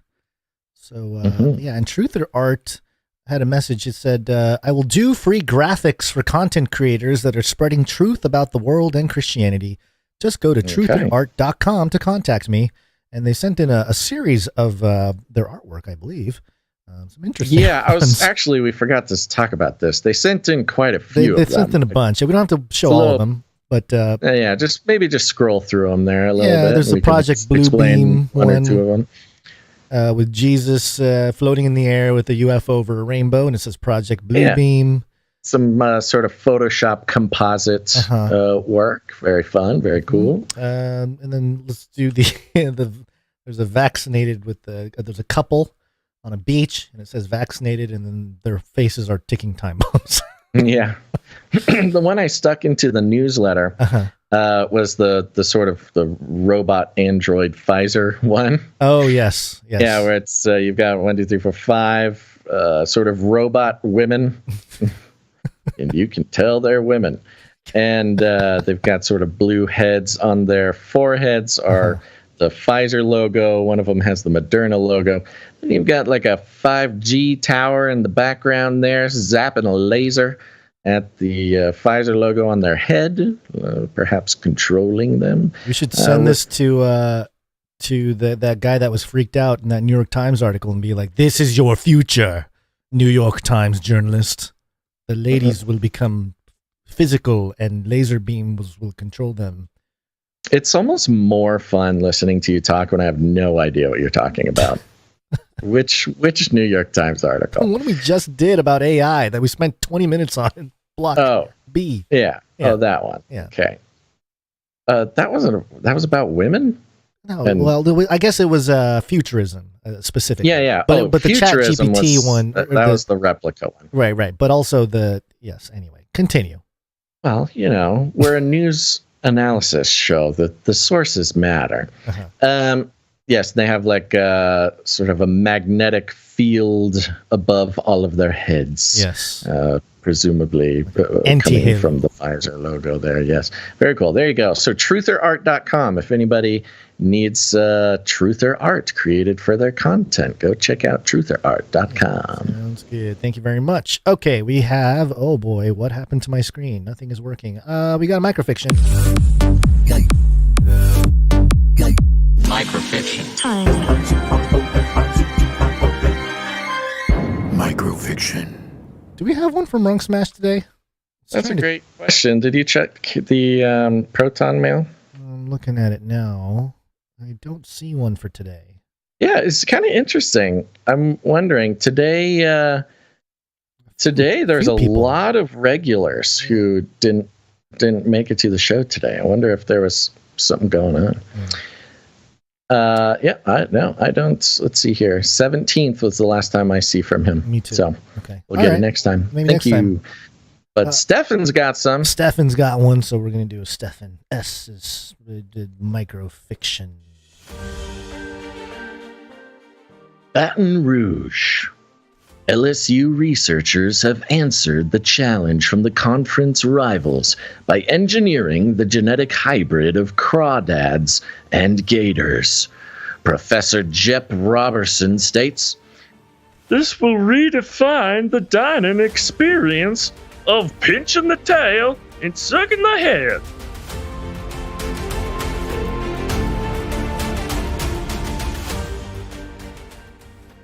Yeah, the alligator catfish hybrid reference. Yes. You ever had crawdads before?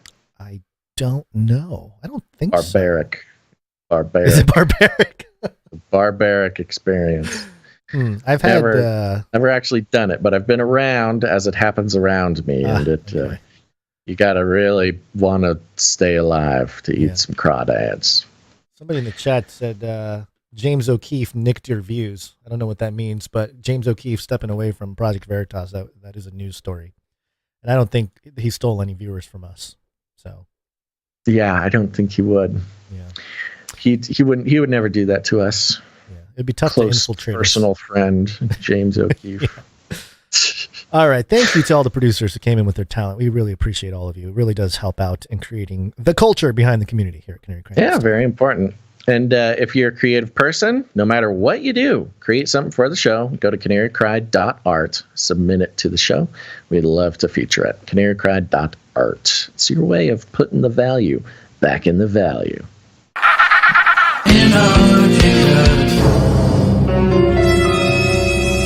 So a new discovery in Antarctica.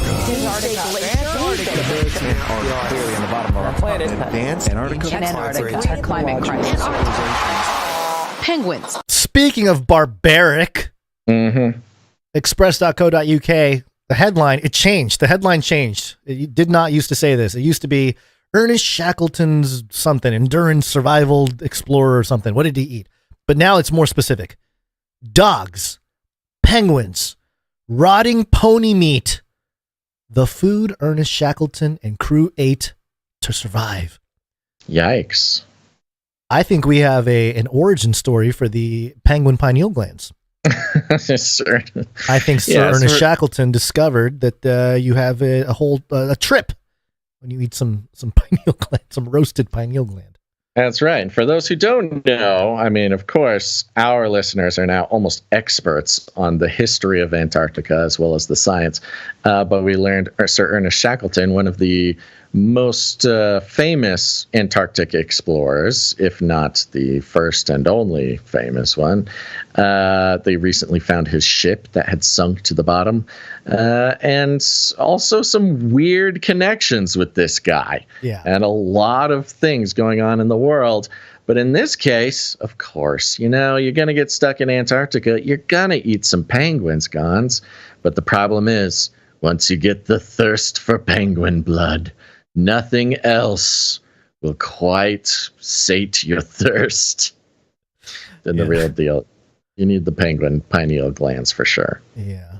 We don't have to get into the story per se. I didn't read this one. I don't know. Well, I'll do a couple things here. Ernest Shackleton. Good stuff? Yeah, there's a little bit. Ernest Shackleton was born on February 15th, 1874. in a world incomprehensibly different from the one we live in today.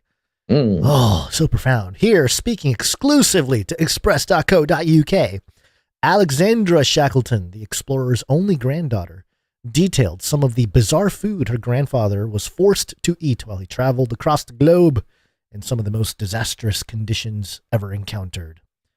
And it gives the quotes and talks about the penguins. They got some pictures. Okay. Yeah, Quote, so one we of the ate sailors. penguins. That's kind of the story. Yeah, one of the sailors originally wouldn't eat penguins. Well, they had to because that was all they had, because everyone knows that penguins contain the souls of lost sailors. Wait, is that in the thing? It's a quote. So the penguins are Nephilim. This is a literal Nephilim penguin update. We have been talking about the Nephilim penguins for at least a year now, and in another example of somehow, at least Antarctica, that part of the simulation is almost completely controlled. Yeah, it's so weird. The mad ramblings of me and my good friend Gonz here. They are talking about penguins, the bodies of penguins being inhabited by damned souls, the souls of the damned. Souls of lost sailors. Literally Nephilim penguins. Well, yeah, sure. That's bizarre. Yeah, if you want to put quotations around souls of lost sailors, maybe it's the demonic souls of the Nephilim posing as lost sailors. But yes, of course. What are demons if not lost sailors? The souls of lost sailors. That's true. The flood took them out. Hey. That's what I'm saying. They came. That is what the original Nephilim were all about. Okay. Yeah. You found that little gem. There's got to be more. Yeah, she continued. Let me just go through here. Yeah, okay. So Alexandra explained that among the crew on Endurance's original voyage were lots of dogs. And she remembered asking photographer Frank Hurley, the expedition photographer, about it. She continued, quote, "I really love the stories of his expeditions. I grew up with Frank Hurley. I remember one particular Hurley photograph. It showed a picture of the ship Endurance in the ice, the skeleton of the ship, and the dogs all around. And I asked one of the little girls from the family what happened to the dogs.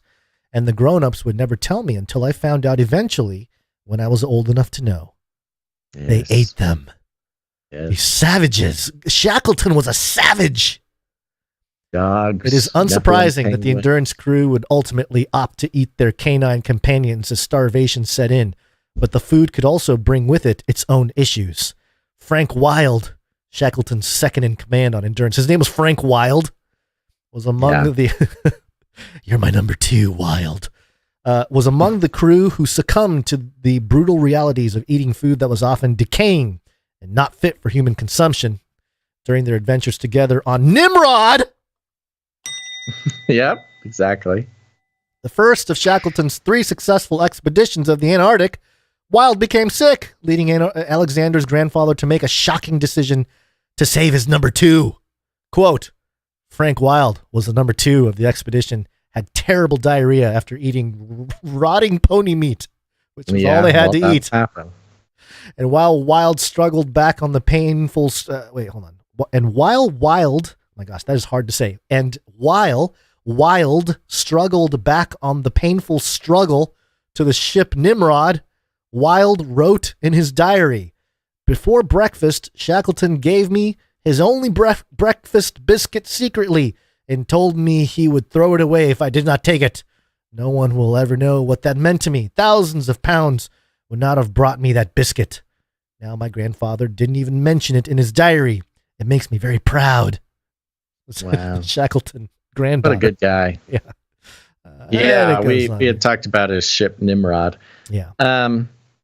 Yeah, fascinating. Nephilim penguins. Somebody needs to write that down. We cannot forget that one. Yeah. Speaking called of Nephilim penguins. Yes. What might be another call that here, which is apparently all the Antarctica segment has turned into. We have another Nephilim update. Oh, sorry. Stepped on you a little bit. Nephilim update. Nephilim update. Nephilim update. Yeah, so part of what we've been talking about is the tourism industry, how that's being used as a tool for the furthering of the Antarctica plan into the New World Order, and how cruise ships are a big part of this. Mm-hmm. We've been talking about Viking, the Viking cruise lines and their sort of scientific, it's weird. You'll see here. So mixing tourism with adventure tourism, and now scientific tourism, something we pointed out. And why would we point it out? Why don't we just let Viking expeditions tell us what's going on? The headline here at cruiseindustrynews.com, your source for cruise industry news. Number 1 in industry reporting. Headline: Viking expedition team publishes first scientific paper. All right, some progress. Yes. Some this fruit. Is real science. Yes. They went on vacation and they published a scientific paper. If that does not tell you everything you need to know about our scientific establishment, I don't know what to tell you. The Viking expedition team has published the company's first scientific paper from the inaugural Antarctica season, according to a press release. Quote, in creating the Thinking Person's Expedition. It was our intention, by the way, this is a cruise line. I was going to say, line. Is this when they say expedition? This is all marketing and PR for vacation. So what they wanted to do is create an adventure vacation where you can feel like you're doing science. So that's what when they say the Viking expedition team has published the company's first scientific paper, they mean a bunch of people who paid money to go on a cruise got their names on a paper. Doesn't it also imply that the thinking person's expedition, to claim that is to suggest that all other expeditions are for the sheeple, the non-thinking people? The word expedition itself is just marketing because it's a cruise. You're on a thinking person's vacation is what you're doing, not on an expedition. It's marketed as an expedition so you can feel like a scientist or like Sir Ernest Shackleton. In creating, by the way, I want very badly to go on one of these. So no shade on Viking Cruise Lines. If you would like to comp me a ticket, I would happily start saying nice things about your Viking expedition. See, people, and that's why we will never take advertising because apparently it's a very cheap sort of limit as to what it would take for me to say nice things about Viking cruises. In creating the Thinking Person's Expedition, it was our intention that every voyage should provide opportunities for scientific discovery, said Torsten Hagen, chairman of Viking. Quote, at the core of Viking expeditions is the goal to do meaningful scientific work. After just one full season in service, we are pleased that our expedition vessels, our cruise ships, and scientists, our customer on vacation, have already contributed to research that might not have been possible otherwise. We look forward to providing critical research opportunities on future voyages. The paper contains observations of the rarely encountered Scyphozoan Stygiomedusa gigantea, also known as the giant phantom jellyfish that the expedition team encountered during submersible dives, scuba diving classes, as opposed to nons. Okay, continue. This was one of the what do they call them? Excursions. You go to the excursion desk and you pay $200 to take a ride in a submarine. And they saw a big jellyfish. It's very impressive. Submersible dives in the coastal waters of Antarctic Peninsula in 2022. There have been only 126 encounters with the giant phantom jellyfish ever recorded since the species was first described in 1910. During the inaugural season in Antarctica in 2022, the Vikings team observed the giant phantom jellyfish 3 times. Wow. So out of 126 sightings in history, This one cruise saw it 3 times. That's pretty interesting. Thanks to the submersibles deployed from Viking's expedition ship, the Viking Octantis. Wow. The team documented these encounters through stills and video photography. Stills. Yeah, cell I like how phones. they say stills, like it's not your iPhone camera. They were people with an iPhone. A little Let me take a still of that creature. Have you ever been in a little submarine? I think I was on a submarine at Disneyland. Yes. Nemo's Adventure or something. Well, this is very similar. This is very actually extraordinarily similar to what these are. I've been on one of these little tourist submarines. They're pretty fun. But yes, you are just sitting there with an iPhone looking out the window. The paper was authored by Viking's chief scientist with contributions from the submersible teams. It describes how personal submersibles, like the ones on Viking Octantis and Viking Polaris, can provide opportunities for biological research in polar regions. Man, do I want to go on one of these cruises. I like how the sighting is considered a biological research. So if it wasn't scientists in there, just normal people, it wouldn't be considered biological research, right? It's just because there's scientists it is normal there. people. There's no scientists there. I mean, maybe there's a scientist in the cockpit or with a megaphone or something, kind of entertaining the guests. But no, remember, this is a tourist submersible. They probably had a scientist in there going, and if you look to your left, you can see more water and an iceberg. And oh my goodness, it's the phantom jellyfish. And it's probably Dale from, who works in the engine room, they dress him up as a jellyfish and put some big tentacles on him and has to go swim around in the freezing water for 3 hours while the look at him go. And Dale's like, he's getting an extra ration at the shrimp buffet for volunteering. He starts choking on his own costume. Yeah, looks like he's really struggling in there. Oh no! Well, you're one of the. Look at that! Oh, we've seen him. Did you know, folks, that the phantom jellyfish has only been seen 126 times in the history of humanity? Whoa, and we've seen him 3 times today! There he goes! We've named this one Dale. Oh, Dale's going up for water. Yes, going up for air. That's totally normal. The lead author, Dr. Daniel Moore, said, "It is extraordinary that we know so little about such large marine creatures as the giant phantom jellyfish. However, now we have the means to make regular observations at greater depth than previously possible, which provides an exciting opportunity for discovery." The paper is published in Polar Research, the scientific journal of the Norwegian Polar Institute, and can be read here. Okay, so a scientific paper that says, we saw a jellyfish. We saw a jellyfish. Wouldn't you take a sample or something, a stool sample or ink sample, really something, if you want to do some real science and do some biology?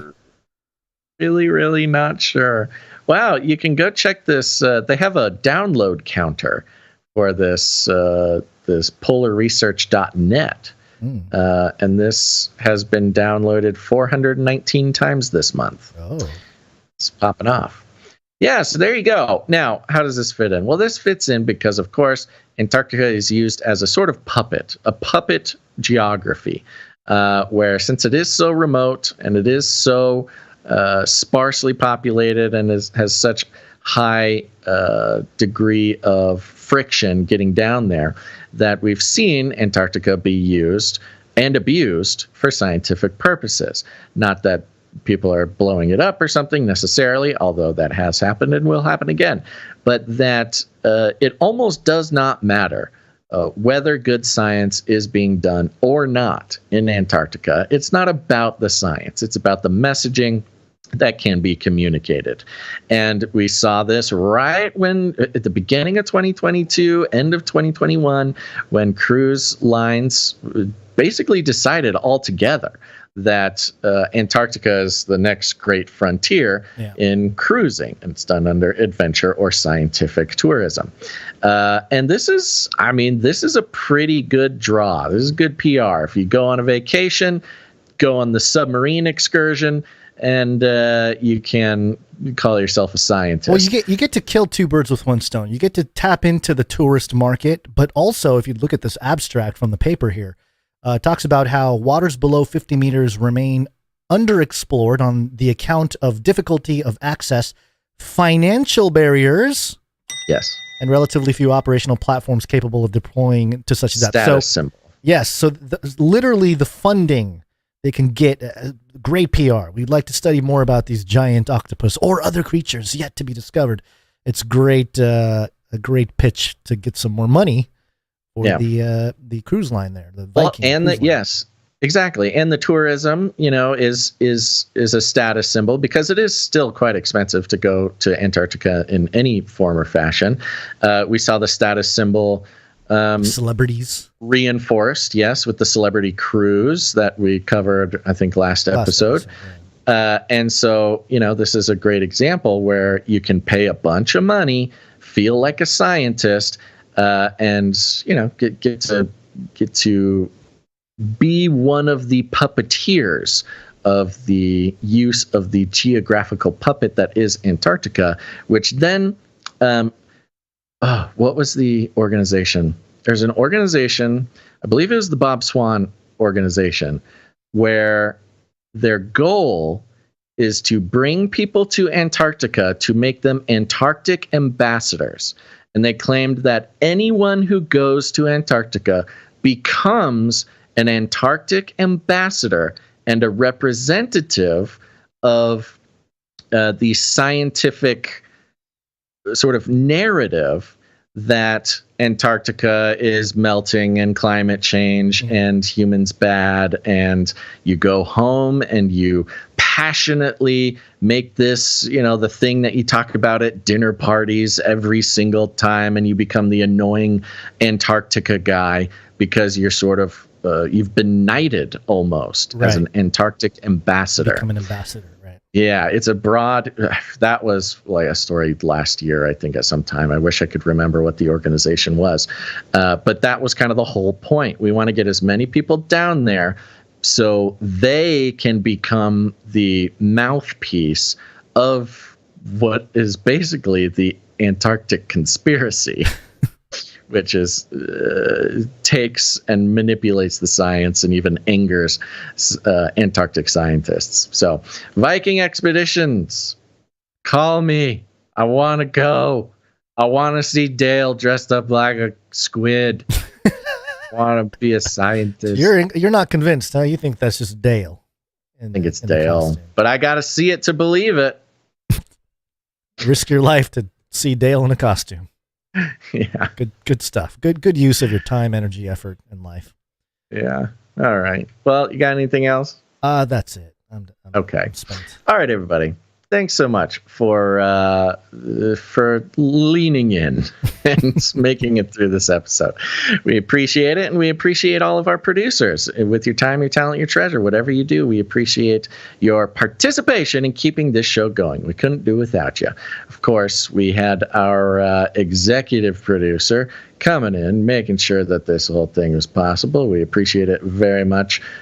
Trevor G, executive producer Trevor G. Of course, thank you to all the most important people in the world, the joiners of the Canary Cry T-Shirt Council. Go to canarycryt-shirtcouncil.com. There it is. Thank you to the most important people in the world: Paul G, Ashley B, Yvonne V, Ivy E, and Derek H. You're next. You're next, dear listener. Join the illustrious secret society, the Canary Cry T-Shirt Council. We are going to be joined soon because the council will be meeting to decide on the Canary Cry T-shirt to be created for this first go around. It's a big deal. You'll be on the inaugural council of deciding which shirt gets made, when, where, what colors, what design. It's a whole thing. We could not leave this up to just a single man. We need you all. We need as many voices as possible to make this decision. And of course, you will be receiving your reward at the end of the quarter. Go to canarycryt-shirtcouncil.com. Yep. And we got some other producers who make this show possible with their time. And let's thank them right now, starting with the Clippies. Flippy. Clipping all those videos. Thanks. That's right. Emsworth, Faye Liver, and making sure the show gets clipped out, clipped up, and clip them up. Clip them out and clip it up. Clip them out. Clipping the show, getting them up at the Canary Cry Clips channel. Go subscribe to the Canary Cry Clips channel on YouTube and Odyssey. And they're making shorts, which are awesome. Share those shorts. Watch pieces of the show clipped up, ready for you to enjoy them, and share them with your friends. And make sure to send a little message to Faye Liverin and Emsworth for doing such a great job. Yep. What was I going to say? I was going to say, go follow the Canary Cry Clips channel. I said that part. I said the shorts. I said the clips. Nuts. I feel like there's something else I was supposed to say, and I can't remember what. Oh, how long do you think it'll take for Chris Shillzilla to realize that we have an entire playlist on our YouTube channel? Somebody should link it in a comment. I don't know if they should. Not yet. Don't do it yet. I think we need to wait until we need to have ink on paper that he's going to go on the show. Because, we've gone through an evolution of talking about Shillzilla, and maybe some of them weren't so nice. We have to curate our own words. That'll be a phase 3. If we can't get his attention other ways, then we will put together. We'll show him the playlist with like 80 videos that we've been diligently following his career for 3 months, 3 years. All right. Thank you to the Clippies. Appreciate it very much. Yep. And thank you to our timestampers. Timestamp. It's hard work. Timestamp. That's right. Timestampers are diligent. They are organized, and they are so beautiful. And we thank them because the timestamps are very important to so many of our back-end processes. Thank you to timestamper Jade B. Jade Bouncerson, thank you. Jade Bouncerson for doing the timestamps, episode 592. Yep. Thank you to our social media guy. Social media consultant. Thanks so much. Social media.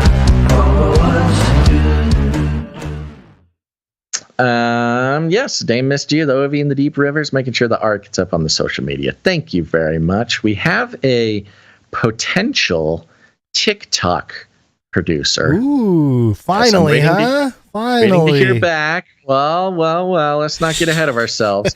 But if you're listening, potential TikTok producer, time for a check-in. Let's see what we can do. Thank you very much. Go to canarycrymeetups.com. Canary Cry Meetups. It's happening, Gonz. The meetups, they're starting rolling. I knew there was some momentum building.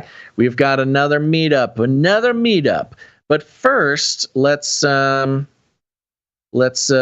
a look at this fun picture from the EU meetup. Yeah, the EU meetup happened. Mr. Jag sent us a little message with a couple photos.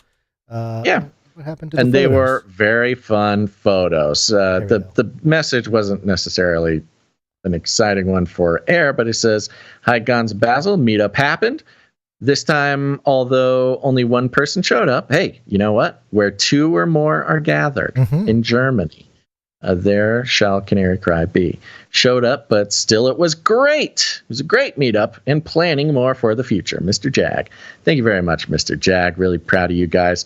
This is the most Euro thing I've ever seen. I love it. They've got gigantic Basil and Gonz heads, cutouts. The cutouts are available at canarycrymeetups.com. They're like 3 feet tall. And they are standing in front of some very Euro-looking graffiti somewhere. It was the skate park. That's what it was. Yeah. Is that a skate park? This might be the coolest, most, what's the word? So edgy, so Euro. I love this. Gigantic Basil and Gonz head cutouts. They're holding them in front of their heads, keeping the anonymity. I love it. You got the tagged up Euro skate park in the background. Thank you very much. There's an alien in the second one. Yes, some alien graffiti. Yeah, that is so cool. This is, I think, one of the things I'm most proud of. And to be honest, we've got a lot of things to be proud of, Gonz, and we're not afraid of saying it constantly. But I'm very proud of the meetups, and I'm very proud of the pictures that we get from the meetups. Real life people meeting up, having a good time. Even if they just met up to take pictures with these cool cutout heads, that's a good afternoon. Here's my question about these photos. Okay. Who's the one taking them? I wondered that. Who is taking the picture? Huh. Yeah. Mysterious. Thank you very much, Mr. Jag. Everybody go to canarycrimeetups.com because there's more meetups going on all the time. You want to list some of the meetups? I'm going to bring up the new meetup. Yeah, so we need to hear more about... Name the ones you got on there already. Yeah, Let me bring Central Florida meetup. That's Rochelle Schmutz at gmail.com. I don't know if there's a date on that yet, so we'll keep up with that. Alaska meetup, March 11th, at the Eagle River. There's an email contact there. Missouri meetup, also March 11th. Oh, that's the one I was going through right now. Yeah, the Dogwood Canyon, Lampe, Missouri. Yeah, let's see here. So we need a flyer. We'll put the stuff up on there. It's going to be at Dogwood Canyon in Lampe, Missouri. Mm-hmm. Come on, Missouri people. I know we have Missouri people. Stroll or rent bikes through the canyon, fellowship, climb up the Nephilim treehouse built by Treehouse Masters of the Animal Planet channel. Interesting. Bluffs, waterfalls, $1 Million View, trolley over into Buffalo territory in Arkansas. If you're interested, visit the website for more info. That's the Dogwood Canyon website. Saturday, March 11th, 2023. 11 a.m. to 4 p.m. Nice day. Bring picnic lunch or eat at the snack bar. We are contacting Joyful Noise, but noise is spelled Noyz. So Joyful Noise, Noyz 19. Joyful Noise 19 at gmail.com. The word full is 2 L's as well. Usually joyful is one. Oh boy. Yeah, okay. It's complicated. So so it's joyful noise, yes. Not joyful. Joyful, 2 separate words. Joyful Noise 19 at gmail.com. Just go to canarycrimeetups.com. You can find it there. We'll get a flyer for that. Thank you very much, Joyful Noise. And then there's also the Eastern North Carolina meetup, but that's scheduled for September 2nd. Got some September, planning ahead. Yep. I love it. There you go. We got some stuff coming in. Yep. Go to canarycrimeetups.com. We'll see you at the meetup. We shall. This is fun! See you at the meetup.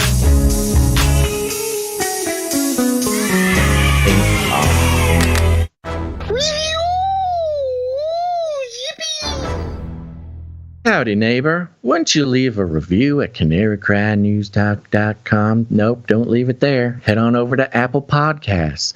If you're listening to this podcast right now on Apple Podcasts, would you please leave a rating and a review? It sure would make us feel nice, and it would tell the robots to tell other people about the show. It's very important to us. I did notice that I think some people are leaving ratings and reviews on Canary Cry Radio. Yeah. Which is fine. That's good. That is a different show, though, which I appreciate, because that means that those people are listening online. They're on the YouTube or they're on the Spotify or something. So Canary Cry News Talk, separate show. If you've left one on Canary Cry Radio, thank you. Go leave one on Canary Cry News Talk. It's very helpful.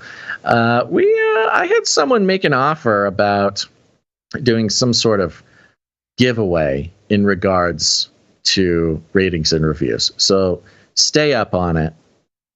stay paying attention. Leave ratings and reviews. It really helps us out. It's not nothing. It really is not nothing. And other than that, just share the show. Share it with your friends. Share it with your family. Share it with your friends' family. Share it with Ernest Shackleton, Polar Explorer, and probably racist, just given what we know about that time of Imperial England. I don't know. But, share it with the ghosts of sailors who have been lost at sea and now inhabit the bodies of cute, adorable penguins. They also need to spend some time learning about how the mainstream media does not have their best interest at heart. Has anybody ever seen a YouTube channel entirely managed by Nephilim penguins? Because maybe there's an idea. If anybody out there is looking for a new career path, you could be some sort of social justice warrior for Nephilim penguins.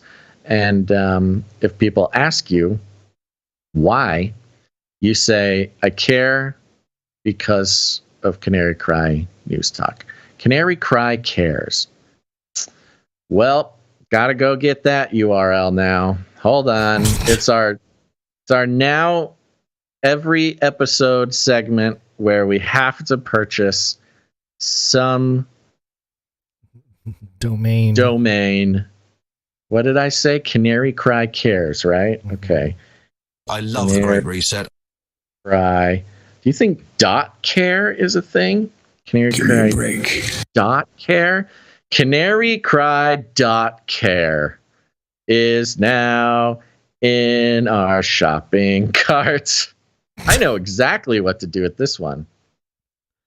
Bro, what? Canary Cry .com. Oh, okay. Wow, I just had a total brain fart. CanaryCry.com is almost $3,000. Yeah. And I was like, wait, I thought we had that. Isn't that? No, it's not. That's a Marvel thing. Mm-hmm. All right.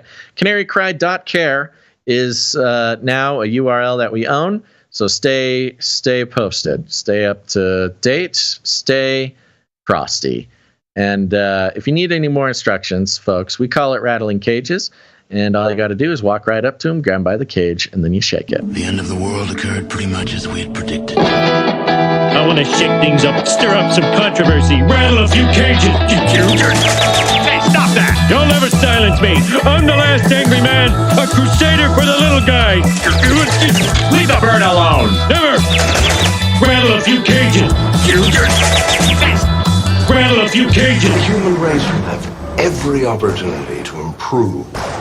And if they don't? Ask Noah. That's right, just ask Noah. All right, Gonz, you got any last words? I think we had a complete show today. We had a celebration of a birth. We had sad news of a passing. Yes. This episode is the circle of life. Oh, yes. Look at that. Yeah. See, people think that we just kind of fumble through these things. They're very carefully crafted, and not by us. Exactly. It's not crafted by us. Only a divine intelligence could put together such a comprehensive, big picture. In 3.5 hours. And by the way, I was going to say this is a very long episode today. It's a long one. Yeah. So, speaking of which, let's get out of here. Then the show mix might be a little shorter today. Okay. Sorry, folks. All right, everybody. Thanks for listening to this episode of Canary Cry News Talk. Make sure to tune in next time. But till then, think outside the cave.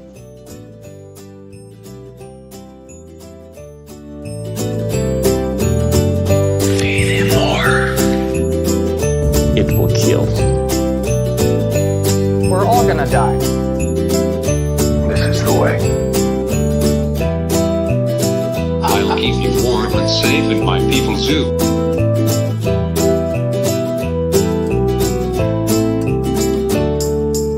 Remember, reality is an illusion. The universe is a hologram. Buy gold. Buy! We will hunt you down and make you pay.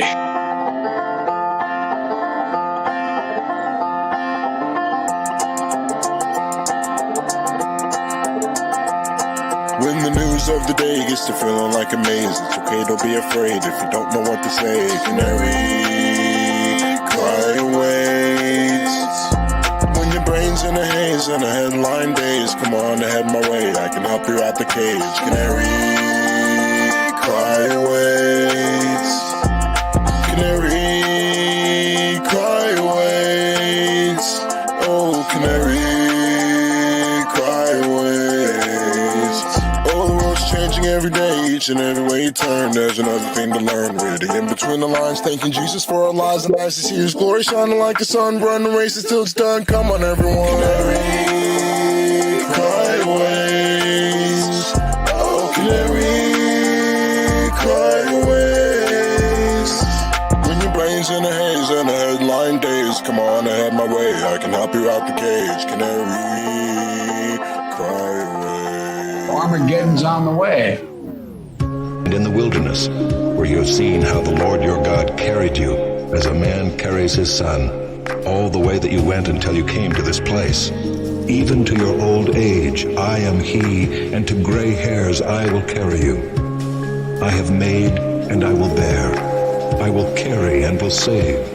For He will command His angels concerning you, to guard you in all your ways. On their hands they will bear you up, lest you strike your foot against a stone. I will say one thing, though. I love Canary Cry News Talk. It's got everything. It's the best podcast. I think Outside the Cage, you know what I mean? Hit the subscribe button. It's not fake news, not at all. Goodbye, everybody. And that's the end. And everyone says, oh, that was fun. Bye-bye, bye-bye. I'm out of here. Bye. CanaryCryRadio.com/support